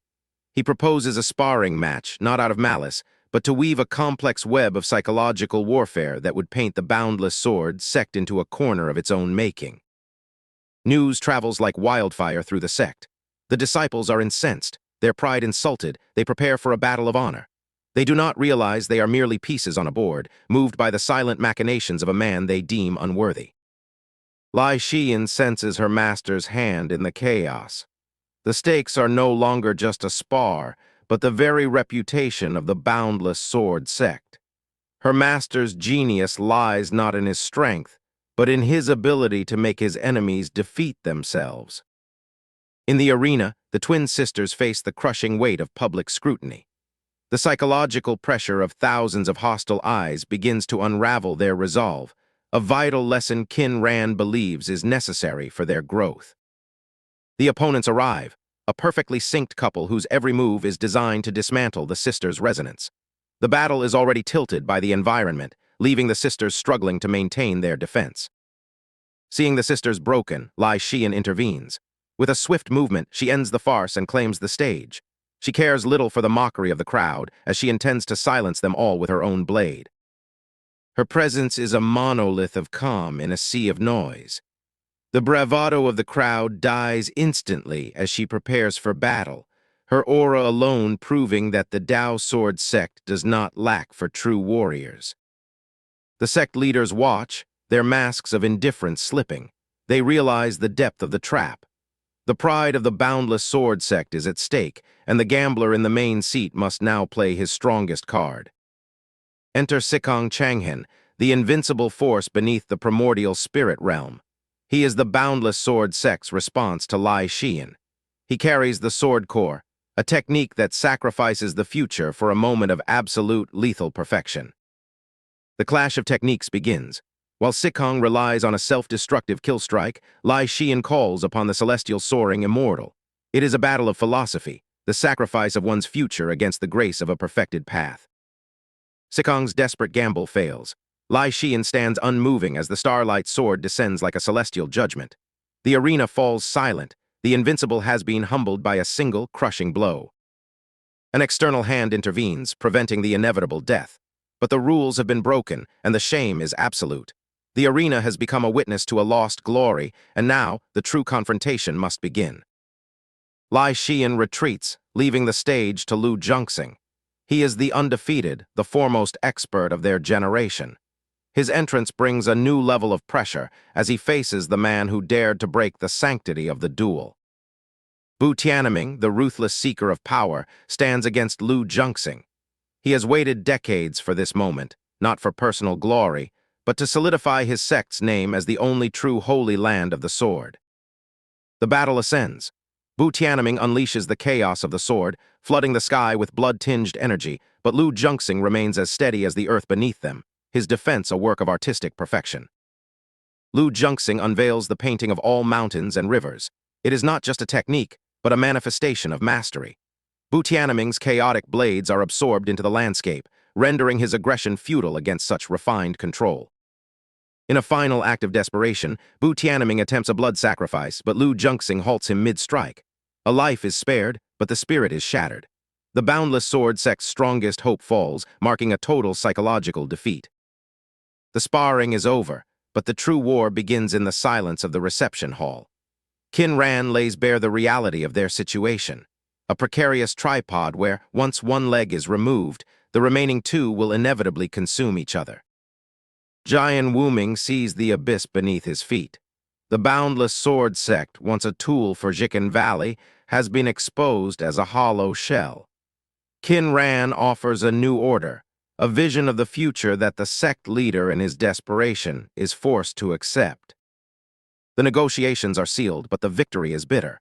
Qin Ran knows the instability he has created. Qin Valley will not sit idly by. The game has changed, and the true cost of this war is only just beginning to manifest. But Jian Wuming is no fool. He discards the peace treaty and plots his own path. He will leak information, letting his enemies destroy one another while he waits like a fisherman to reap the rewards of their mutual annihilation. Back home, the mood is somber. The defense must be prepared. Qin Ran returns to his seclusion, turning his focus toward crafting the tools of survival, while the Dao sword sect readies itself for a tempest that promises to swallow all. On the quiet Dan Peak, Lai Xian trains, her form becoming an extension of the water itself. She has transcended her early innocence, growing into a warrior worthy of her master, preparing for the storm ahead. Chasing the wind remains blissfully ignorant, his only care the sweetness of the locust flowers. He is the tether to a simpler life, a brief respite from the machinations that haunt his master's dreams. Qin Ran finds Tushan Yaoyu in her sanctuary. He offers her a chance to flee, sensing that the war will soon expand beyond the scope of any single sect. He values her safety, or perhaps he simply clears his board of unnecessary variables. Returning to his training, Qin Ran guides Lai Xian as she perfects a new technique, the return of 10,000 swords. It is a tool for slaughter, designed for the chaos of the battlefield where survival means efficiency above all. In the heart of Chuanqin, Qin Ran whispers to the emperor. He presents a document that redefines the cultivation world. He is not merely an alchemist, he is an architect, carving out a place for the state in the ruin of the sects. A new player enters the game. Young Master Yang watches from afar, seeing in this carnage an opportunity to indulge his whims. He orders his forces to capture the alchemists, turning the sect war into his personal collection. In the quiet of the greenhouse, experiments proceed with grim determination. They are pushing the boundaries of cultivation, testing methods that might tip the balance of power, unaware that the sect's recall notice is already vibrating in their palms. The call to war has been sent. Tian Wenjin, having just repelled an ambush, looks toward her home. The sector is in grave danger, and the journey back is a race against the encroaching shadow of total war. Ambushers become ghosts. Tian Wenjin unleashes her perfected sword technique, the thunder, 10,000 miles of flying snow, leaving behind nothing but charred earth and frozen remnants. She leaves a warning written in blood for the enemies to find. The journey back is long and fraught. As they rest, the reality of the impending war settles in. They are but a handful against an ocean of enemies, and their survival depends on the strength of their foundation and the sharpness of their resolve. Another sect falls. Wang Kai's arrogance is met with the cold precision of Tian Wenjin's blade. She is a storm of blue lightning, proving that while numbers might deceive, they do not guarantee victory against true, lethal mastery. The sect is sparsely populated, a tragic sight for one of the three holy lands. Tian Wenjin realizes the odds. The war is looming, and they are standing on the precipice of oblivion. Hope is a fragile thing, pinned to the name of one man. The disciples gather at Dan Peak, their trust resting on Little Master. He is the mystery they never solved, the ordinary alchemist who holds the keys to their salvation. He leaves to wage war in the shadows, his presence a silent comfort. The sect leaders argue in the main hall. Hideaguang suggests the unthinkable, surrender. Gu Yueming stands at the edge of despair, holding a sword that symbolizes a Tao he fears he can no longer protect. Qin Ran arrives to break the cycle of defeatism. He speaks of breaking fortresses from within, of dismantling the illusion of the Hengduan Mountain Alliance. His words breathe new life into the dying embers of the sect's spirit. Meanwhile, the Kangjiang sect arrives, driven by the false piety of their benefactor.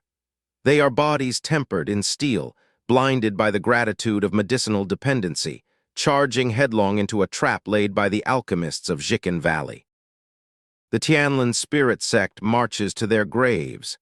Zhang Zong, a man of darkness, camps in the forest, unaware that the darkness has already claimed his disciples. The knight is a hunter, and the blade is already unsheathed. The sword falls, and the man divides. The central divine sword immortal leaves a warning in blood, a mark of the boundless sword sect's shadow that will haunt the Alliance's journey to Qin Valley until the truth is utterly twisted. The celestial sword sect arrives, their confidence peaking.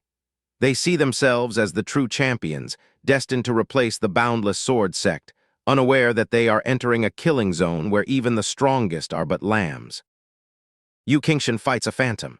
The South Emperor sword immortal dances with him, denying him a true battle, preserving the mystery of his technique, while below his sect mocks the sect they believe is weak. The celestial sword sect is registered, their names marked for observation. They have been infiltrated, their strength logged, their every movement now watched by the very alchemists they aim to defend. The trap closes. Qin Ran is everywhere. 16 avatars move within the heart of the enemy, each a silent actor in a script that ends in chaos. The pill distribution begins, and with it, the systematic destruction of Qin Valley's foundation of trust. The poison is served. In the crowded dining hall, trust is dissolved one pill at a time. The unsuspecting cultivators take their doom, their deaths the trigger for the suspicion that will ignite the alliance from within. Chaos is the only truth. The dining hall becomes a slaughterhouse of suspicion. Qin Valley's mismanagement turns a tragedy into a political catastrophe, as the very people they brought to defend them turn their blades in fear. The powder keg ignites. The alliance, built on greed and fear, fractures under the weight of an invisible poison. Qin Ran watches, a ghost in the machine, as the valley burns with the fire of his perfect, cold, and calculating design. The Qin Valley is in turmoil. A mysterious poisoner has infiltrated their ranks, turning medicinal pills into deadly tools.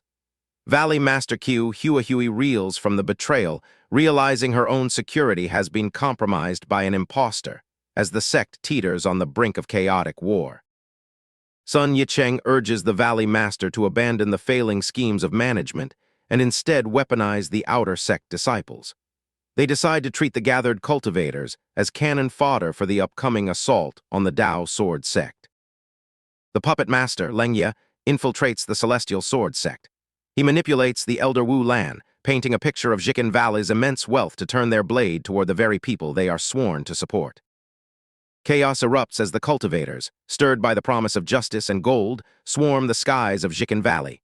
They demand an explanation for the poison pills, masking their greed with cries for retribution. Lai Yi, a naive disciple of the valley, is awakened by the uproar. He struggles to understand how his fellow cultivators could dare to rebel against the authority of Qin Valley, the place he views as a father figure. But then the atmosphere shifts. The legendary Death Notice pill, a grim invention of the hidden mastermind, begins its work. Patches of gray, deathly decay spread across the once immortal paradise, turning flowers to ash and men to skeletons.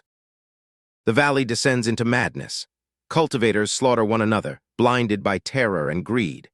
In the center of it all, one of Qin Ran's avatars stands amidst the gore, watching his meticulously crafted massacre unfold under the warm sun. Sun Yicheng confronts the mastermind. Qin Ran, unperturbed by death, explains his philosophy of the avatar and the self.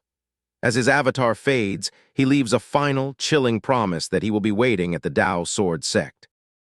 Back at the main sect, the main body of Qin Ran collapses. The death of his divine soul avatar is a heavy price, yet he finds peace. He realizes he is no longer an otherworldly visitor, but a man who has finally found a home worth protecting. Lai Xian finds her master in the mud. She feels his weariness and vows to be his blade. They share a tender, intimate moment, finally speaking their true feelings as husband and wife, ready to face the storm together. Meanwhile, the sect prepares for war. Yan Yi, exhausted and terrified, manages the distribution of medicinal pills, desperately trying to ensure the sect has enough quality resources for the battle ahead against the impending Qin Valley tide. At the plaza, Dong Zhongyuan continues his notorious habits, teasing and taunting the elite disciples who are training the others. His presence, while infuriating, brings a brief, sharp levity to the grim preparations. Lai Xian tracks down Chasing the Wind at Dan Peak. The tiger, currently in his laziest mode, receives a sharp wake-up call. Reluctantly, the white tiger is forced to join the war efforts, his dreams of dragon legs cut short. Qin Ran, back on his feet, demands proof of the formation master's skills. He hands them thick, complex formation diagrams. The masters are bewildered. They are used to simple patterns, not these intricate, massive, multi-layered blueprints. 2 days pass. The enemy arrives, a crushing tide of thousands. One man and one tiger stand alone against the horizon, dwarfed by the massive cloud ship of the Hengduan Mountain Alliance. The enemy is silent, intimidated by the memory of the massacre. Qin Ran mocks them, his laughter ringing clear in the oppressive silence. He retreats into the formation, daring them to follow. His laughter has momentarily paralyzed an army. Qiu Huahui is displeased. Elder Lin, the sect's array expert, admits defeat after his attempt to break the barrier fails.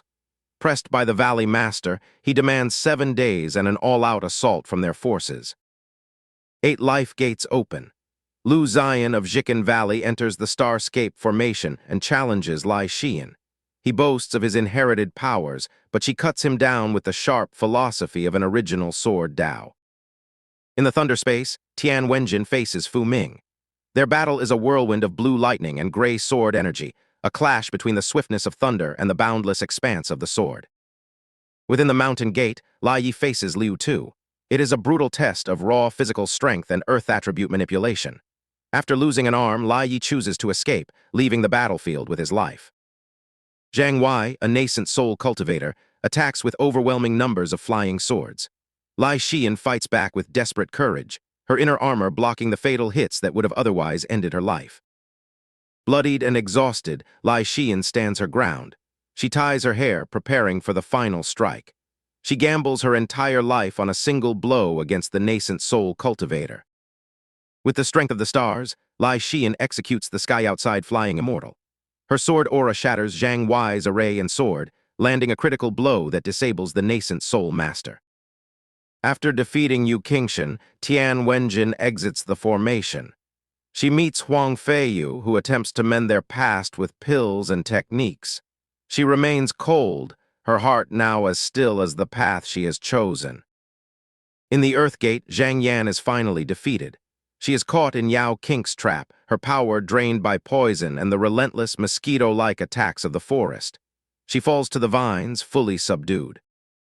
Tragedy strikes at the Wind Gate. Yi Qingshuan loses her environmental advantage when the enemy uses a magical gourd to clear the mist. Despite her skill, she and her comrades are overcome, a costly loss for the sect. With the protective formation broken, panic rises. Suddenly, the roar of Chasing the Wind silences the field. The tiger stands on the barrier, a giant of white fur and wind, terrifying the enemy into retreat. Not to be outdone, Ao Yi the Black Dragon rises, coiling through the dark clouds. The sight of 2 legendary beasts defending the sect shatters the morale of the Hengduan Mountain Alliance once again. 6 spirit formation cultivators confront each other in the sky. Qin Ran observes calmly, realizing that everyone in this world plays a game of layers and avatars. He realizes he must be more careful than ever. Tragedy strikes. Aoyi is slain by the dragon-slaying sword as the formation-breaking nails tear the barrier. Chasing the Wind watches in horror as his brother falls, his tears mingling with blood. Driven to madness, Liu Beixuan unleashes his final berserk sword energy. He becomes a demonic deity, carving a path through the enemy lines until his own body, pushed beyond its limit, shatters into the void. The formation is broken.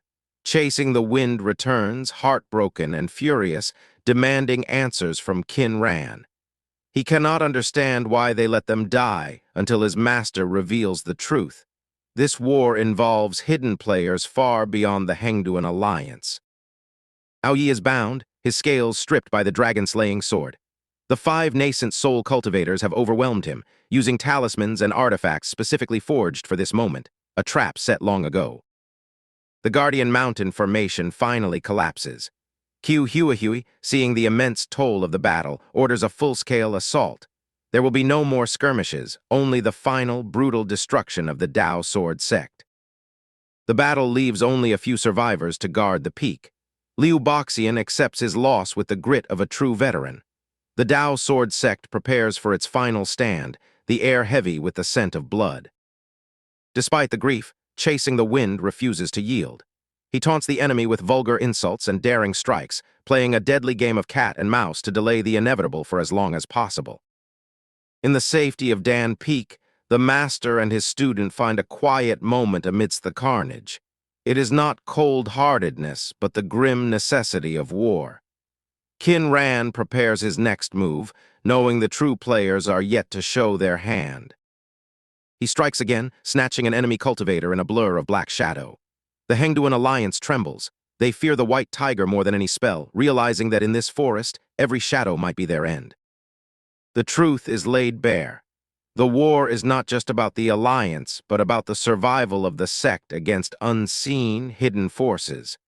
Chasing the Wind finally understands the burden his master bears. He remembers the fallen. The cost of their survival is paid in dragon blood and tiger tears. The Dao Sword sect is small, but its spirit burns with the ferocity of the beasts that protect it. The traitor's identity gnaws at the sect. Qin Ran presents the evidence of the array-breaking nails, forcing the sect leader to face a bitter truth. The enemy knew the sect's weaknesses because someone from within gave them the map. The final stand. Liu Beixuan embodies the rage of the Dao Sword sect.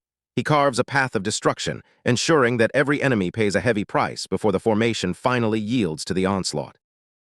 Even broken, she stands. Lai Xian is the symbol of the sect's stubborn heart. Her victory over the nascent soul master, though Pirhik, shows the alliance that the Dao Sword sect will not be broken easily. The battle ends in mutual destruction.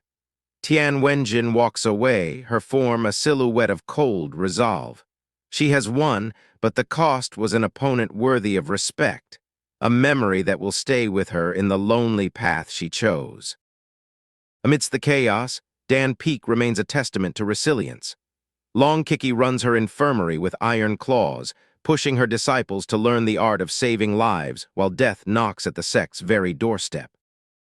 The alliance regroups, their simple formation moving towards the last line of defense. They are confident, driven by the belief in their superior numbers, but they do not know the true depth of the trap Qin Ran has prepared for them. He strikes again, proving that a lone tiger can terrorize an entire army. He's snatching the enemy one by one, playing with their fear. He is no longer just a mount, he is the sect's vengeful spirit. The alliance reveals their trump cards. The dragon-slaying artifacts are deployed, and Aoyi falls into the snare. The battle enters its final, bloodiest phase as the dragon is brought down by the machinations of his enemies. Their bond is unbreakable. Beyond the plans and the war, there is a master who grieves for his student and a tiger who mourns his brother. They stand together, ready to face whatever comes next. The silence on Dan Peak is deceptive. Lai Xian watches the horizon, knowing the final battle is coming. She rests her blade, but her sword intent remains as sharp as ever, waiting for the final call to arms. Huang Feiyu lingers at the gate, a man caught between his ambitions and his past. He sees the resilience of the sect he abandoned, and for the first time he feels the cold bite of the void he chose for himself. The countdown to destruction. With each formation-breaking nail, the Alliance draws closer to their prize. But they are blind to the true cost. The souls of hundreds fed to the Tao Sword sect's final, desperate, and deadly preparations. He is the thousand-faced Poison Lord, and he is the master of Dan Peak. He is a man of 1,000 faces, but he has only one goal: to ensure the sect survives when the true darkness finally descends. With the formation broken and the blood of the Alliance covering the ground, Qin Ran prepares the ultimate counterstroke. The game is far from over. It is only just beginning. The silence descends over the peak once more. The Alliance gathers their strength, confident in their imminent conquest. They do not know they have already lost. The war enters its final act. The Tao Sword sect stands tall, not in its fortifications, but in the unbreakable spirit of those who refuse to bow. This is their home, and here they will make their stand until the very end. The price of ambition is written in blood. Following a catastrophic failed siege on the Tao Sword sect, the Hengduan Mountain Alliance lies in ruins. Thousands have perished, and the once grand leader, Qiu Huahui, finds her resolve crumbling as she gazes upon the hellish carnage left in her wake.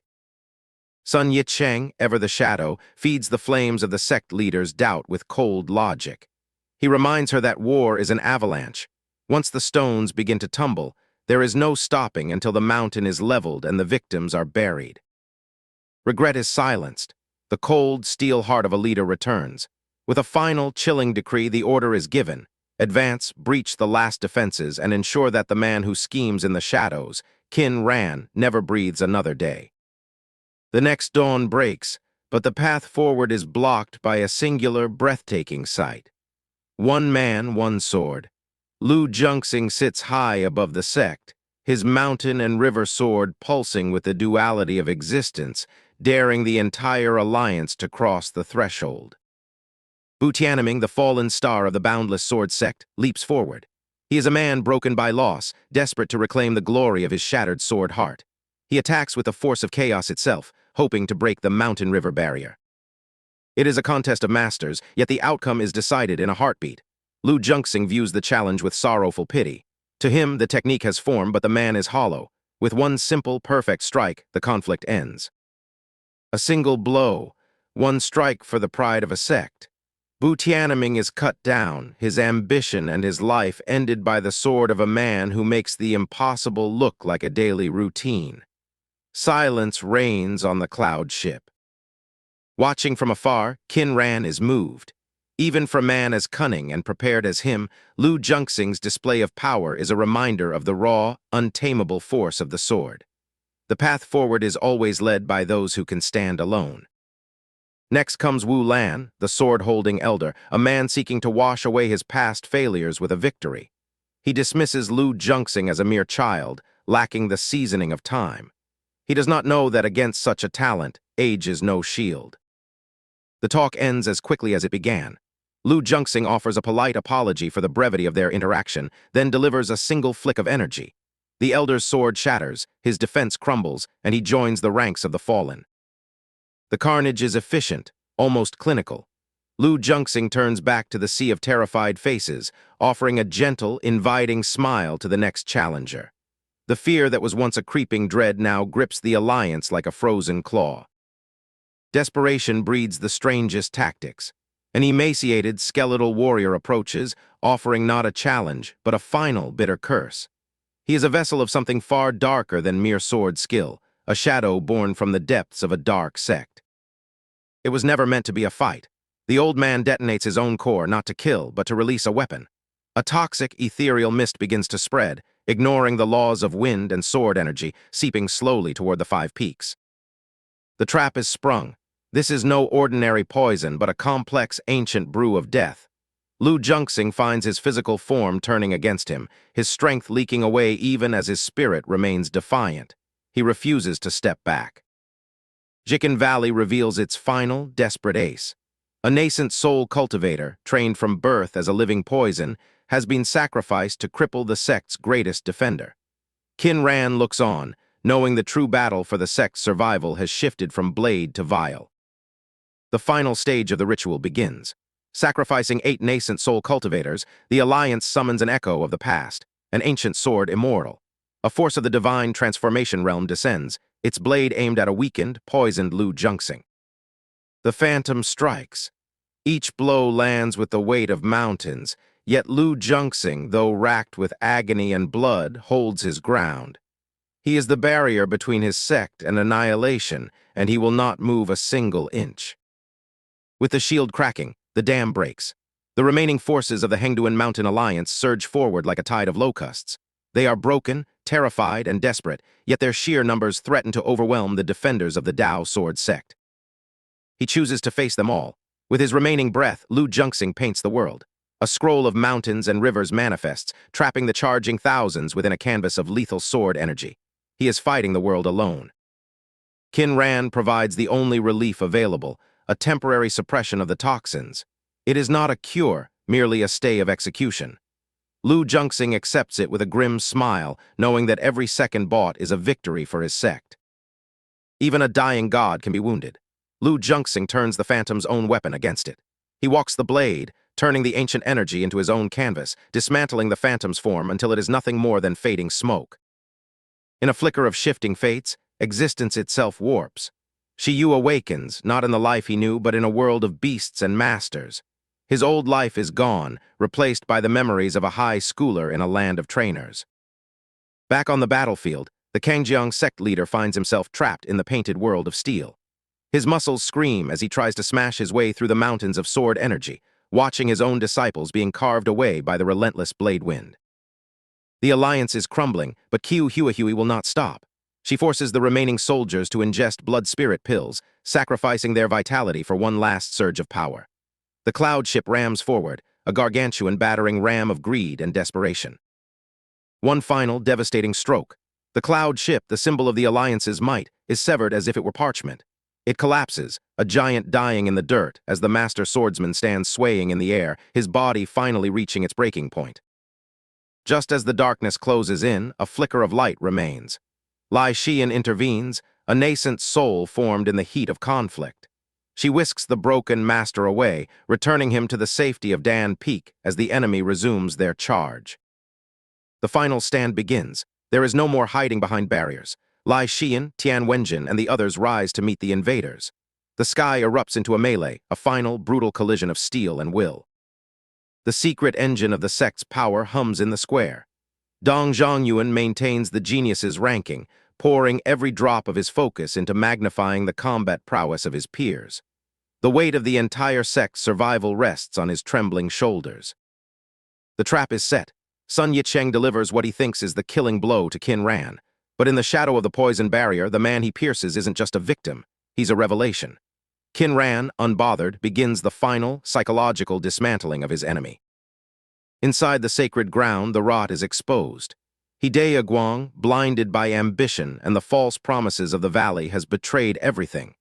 He stands before the Dao gate, his sanity fractured by the weight of his own treachery. A final, desperate act of penance. Hideo Guang smashes his life against the gate he could not open. His nascent soul drifts into the light, dispersing into the air. His death provides a final, gentle surge of energy to the sect he betrayed. The foundation collapses from the outside. News reaches Qiu Huahui. Her home is burning. The Yuan organization has scavenged the valley clean. Without a home, without a path back, the leader of the alliance turns to the battlefield with only pure, unadulterated ruthlessness. The game of information is the most deadly. Qin Ran dissects the alliance's fate for Sun Yicheng, revealing that the war was never just between two sects. It was a five-way struggle in the dark, and Sun Yicheng was merely playing a part in his own doom. The antidote is born from madness and soot. Long Kiki, fueled by stubborn pride and a genius mind, tears through the layers of the poison. Her breakthrough brings a sudden shift in the battle, dispelling the lingering miasma that had choked the air. The poison lifts, With the tactical advantage stripped away, the Alliance faces the full fury of the Tao Sword Sect's united strength. Reinforcements arrive, and the tide of the war officially changes. The Alliance's end is at hand. At the edge of the ruins, Qin Ran meets himself. A double, lost in the politics of a rising empire, has returned with a proposal: unify the land under a new dynasty. The original and the echo stand together, two sides of the same ambitious coin. The ambition is grand: to discard the sect system and build a state religion under a new immortal dynasty. Qin Ran declines the path of the emperor, choosing instead the quiet of the mountains, but he gifts his shadow the knowledge to reach for the stars. The final battle ends. The survivors pick through the ruins, the sect returns to its routines, and two old friends sit in the quiet aftermath. Lu Junxing, broken but alive, sees in Qin Ran the mastermind that made it all possible. But the world does not stop for peace. Scavengers lurk in the dark, and Qin Ran's trap is always set. With a swift hand and his faithful tiger by his side, he turns the hunters into the hunted, collecting the spoils of a world that still refuses to learn. As the war fades into history, the days turn to quiet training. Lai Xian trains under the blazing sun, her path defined by steel and grit.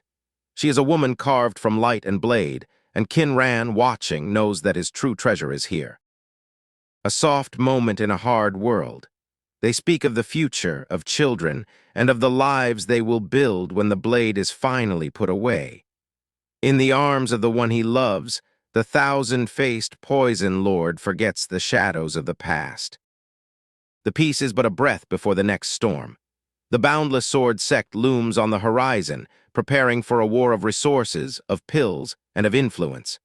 Qin Ran turns back to his work, ensuring his sect has the medicine to survive the coming winter.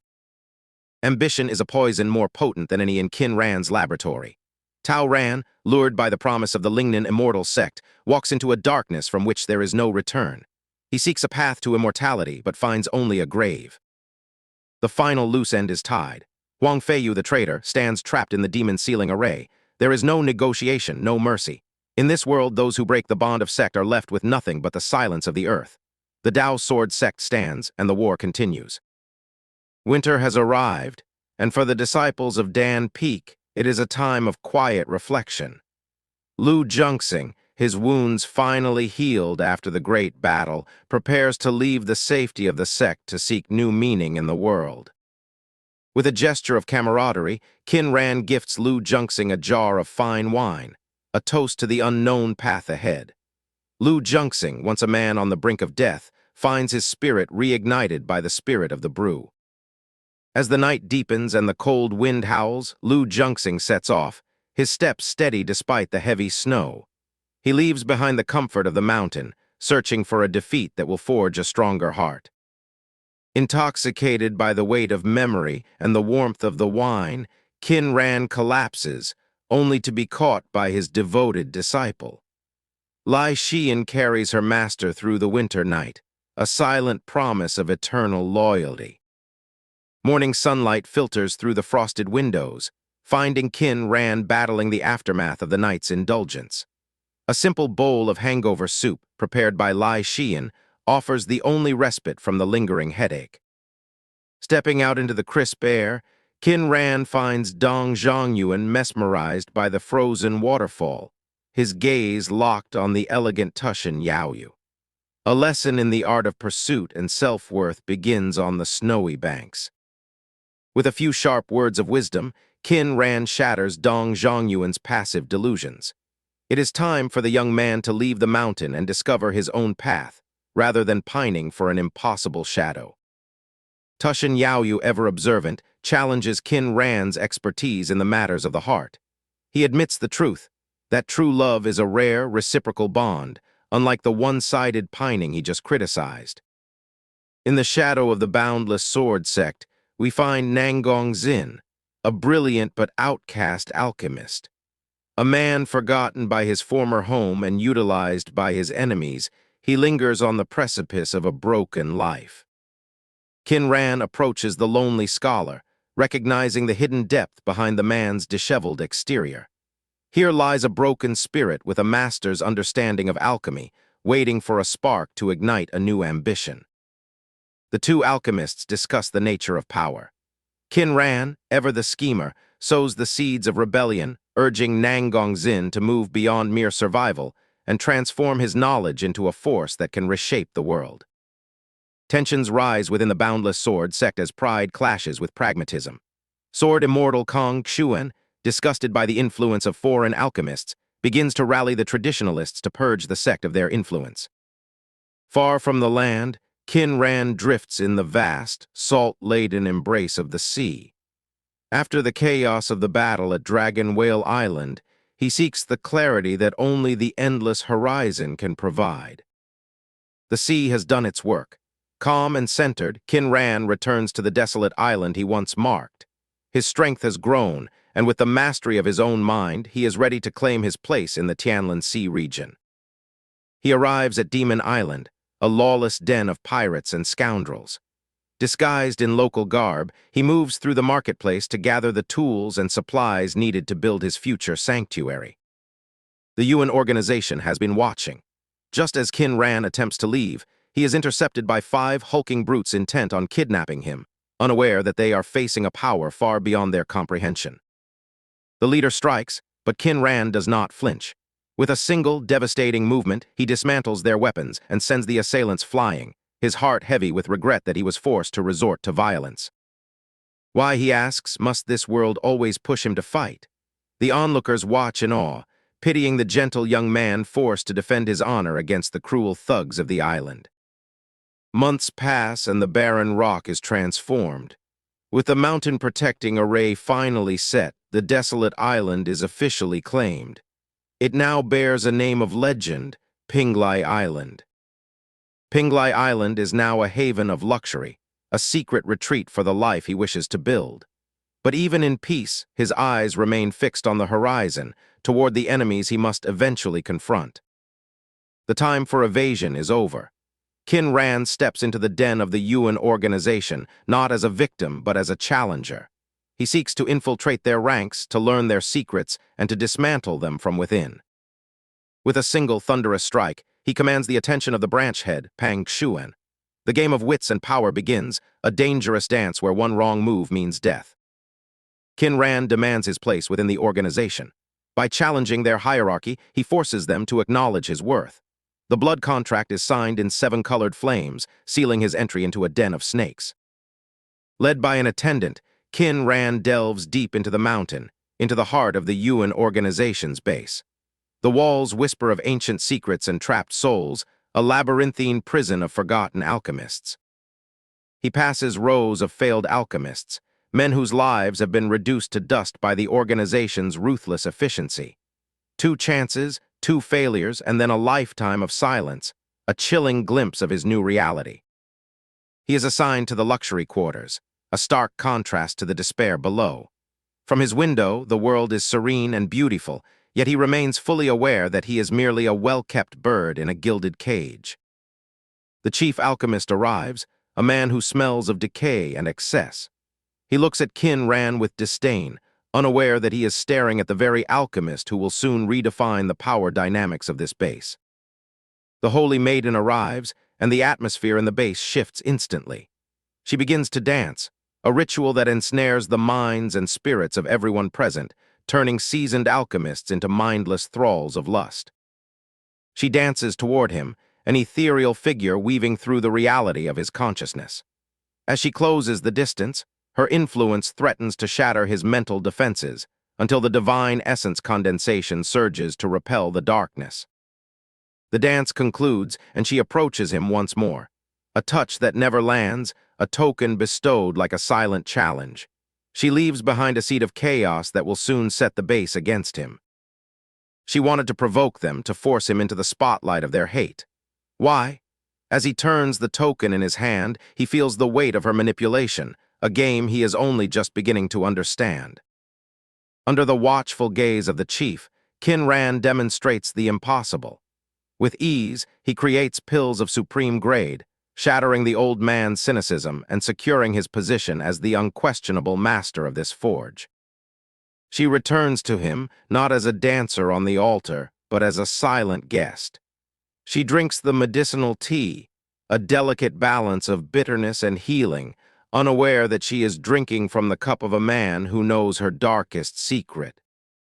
5 years have passed. The time for the alchemy competition has come. They stand one last time by the churning sea, a moment of fragile peace before the final turn of fate. The competition is a theater of ambition. Against the best of the Tianlin Sea region, Qin Ran moves with an efficiency that borders on arrogance, securing his place as the undisputed first among them. Victory is his, but his heart finds no rest. As they approach the island, a grim feeling takes hold. The base, usually bustling with the low hum of routine, feels deathly silent. The rebellion is crushed. The dancers are gone. In the wake of the silence, he finally learns the truth. The holy maiden is dead, a final act of defiance that leaves him standing alone in the ruins of his own scheme. The story follows the journey of a man who crossed the threshold of existence into a new life. Once known as Qin Ran, he now navigates a world of cultivation and mystery, having recently revitalized the Dan Peak within the Dao Sword sect. As the Forbidden Land reveals its secrets, a newcomer named Lan Xinyu finds himself ensnared in a formation that defies his understanding. Panic takes root as Lan Xinyu tries to escape the shifting, endless fog. Relying on fragments of advice from seniors, he attempts to outrun the formation itself, unaware that he is merely a spectacle for the watchful eyes of the masters above. Above the formation, Qin Ran and his beloved disciple Lai Xian observe the chaos. With a mixture of amusement and stern lesson-giving, the master treats the intruder's struggle as a practical lecture on the dangers of arrogance and the necessity of caution in the world of cultivation. Exhaustion finally breaks the spirit of the young disciple. He had dreamed of uncovering the Forbidden Land secrets, but now, trapped in the silence of the shifting mist, he realizes the true weight of the path he has chosen to walk. Time loses all meaning in the void, but persistence eventually yields a path. The mist parts, revealing the truth. The Forbidden Land is not a place of horror, but a thriving, beautiful realm guarded by those who know its value. The prodigies are met not with welcome, but with cold, sharp authority. Zhang Junyi, the head disciple of Dan Peak, berates them, stripping away their arrogance and forcing them to confront the reality of their lack of preparation. As the group moves, Lan Xinyu finally catches glimpses of the Forbidden Land. It is a place of breathtaking beauty, clear water, blooming peach trees, and mysterious wooden cabins that whisper stories of an ancient legacy. The assessment begins, and the students are greeted by an unexpected figure, a small girl with the presence of a titan.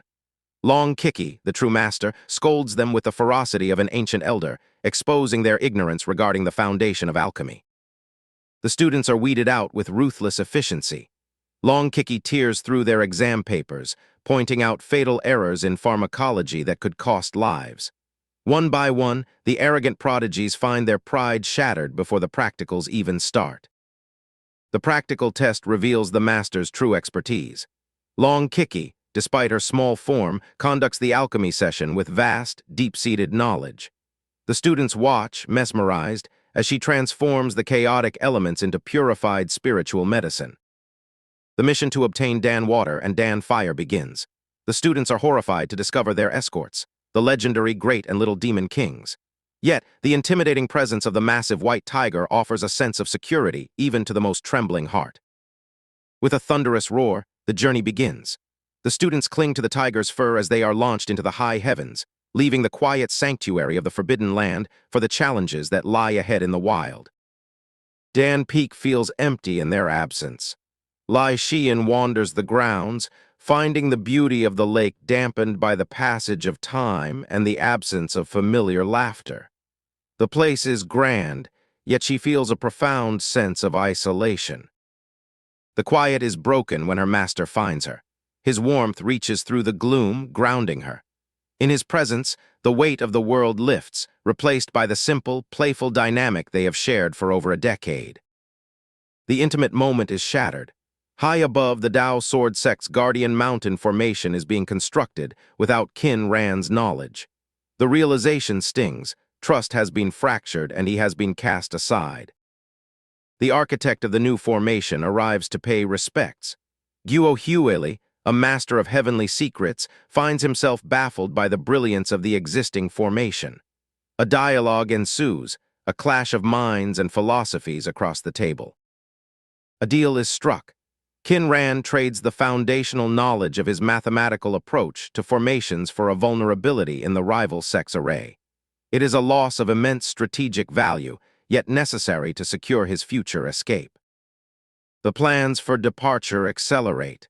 With the formation trade complete, the necessity of waiting for nascent soul stage is gone.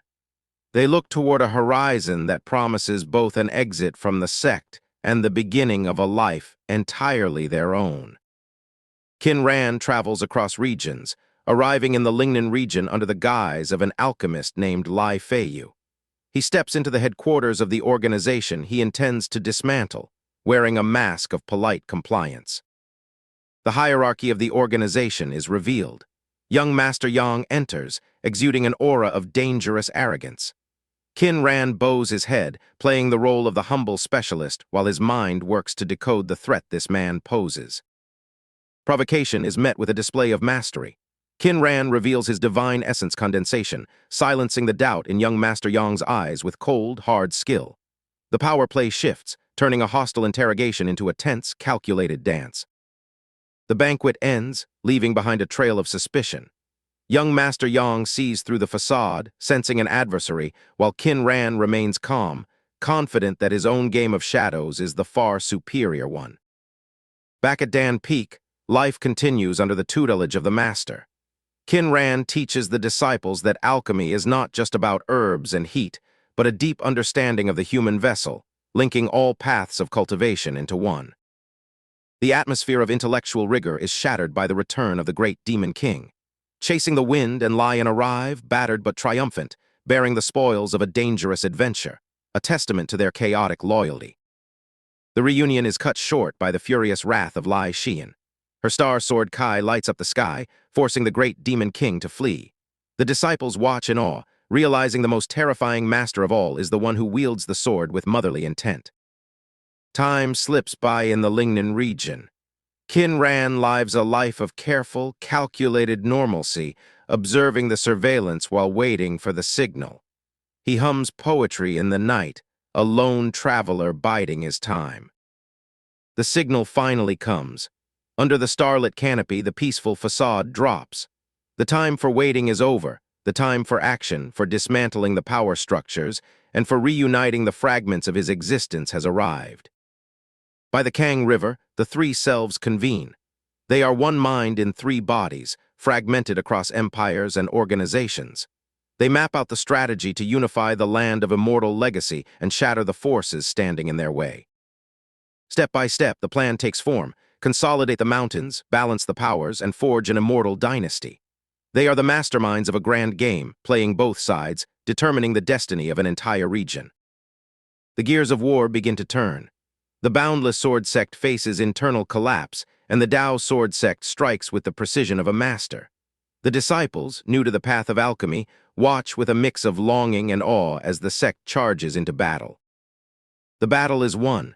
The Boundless Sword Sect is no more, and the Tao Sword Sect ascends to power. In the quiet of his study, Qin Ran contemplates the victory, a triumph orchestrated from the shadows, paving the way for the future. The victors return, broken and scarred. Lai Xian, once the fierce warrior, slumbers peacefully in Qin Ran's arms. He tends to her, a shield to her spear, recognizing her as the world's greatest sword cultivator. The great Demon King finds rest, but ghosts from the past haunt his dreams. The absence of a sibling, a flood dragon who once shared his path, leaves a hollow ache that even the warmth of Dan Peak cannot heal. The Tao Sword Sect reaches for glory, using icons like Tian Wenjin to anchor its influence. Known as the emotionless sword immortal, she cleanses the land of corruption, solidifying the sect's reputation as the righteous champion of the people. The paths of the masters diverge. In the kitchen of the cottage, farewells are spoken without words. They are two sides of a coin, one seeking the horizon beyond the world, the other anchored to the land by duty and memory. The final night on Dan Peak is bathed in music and the scent of falling locust petals. It is a moment of quiet serenity, a brief stillness before the storm of departure, where everything left behind is carefully tidied and prepared. The journey begins. Under the starlight, they ascend, leaving the home they built to seek the world beyond. The white tiger takes flight, carrying them toward a horizon that promises both new challenges and the freedom they have long desired. Silence returns to the peak. Those who loved him and those who envied him remain behind, left only with memories and the lingering scent of peach blossoms. The stage is set for a new generation to rise in their place. The master departs, leaving behind an inheritance that will shape the sect for generations. Zhang Junyi, the successor, uncovers the true weight of the master's genius, realizing he has inherited a burden as great as it is brilliant. The snake demon Long Kiki, having reached the height of her powers in this land, also sets off. She turns her eyes toward the demon region, ready to carve a new existence where the boundaries of man and beast fade away. The legacy continues in the next generation. Qin Ran imparts his final wisdom to young Lian, preparing him to stand as the pillar of the family. The boy is young, but the weight of the future now rests on his shoulders. The boy Qin Lu grows, and as the final battle of the land of immortal legacy erupts, his mother takes the sky. A force of nature, she battles not for glory, but for the future her son will inherit. Young Master Yang, pushed to his brink, seeks his final vengeance, only to find himself cornered by the very man he thought he had outmatched. The trap is sprung, and the mastermind's game reaches its inevitable conclusion. The legacy is passed, the path is forged, and the horizon beckons. As the family leaves their origins behind, they do so with the confidence that the path they have laid is a road to infinity.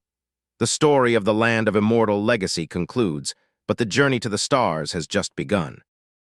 The world as he knew it shattered in a single violent night. Born to Lai Xian and Qin Ran, Qin Lu spent his youth believing he was merely the son of a common family in the Chu region. But the sudden emergence of his mother as a legendary sword immortal and his father as a grand alchemist revealed a hidden truth. When his parents vanished in a desperate crisis, he was left behind to navigate a world of gods and monsters alone.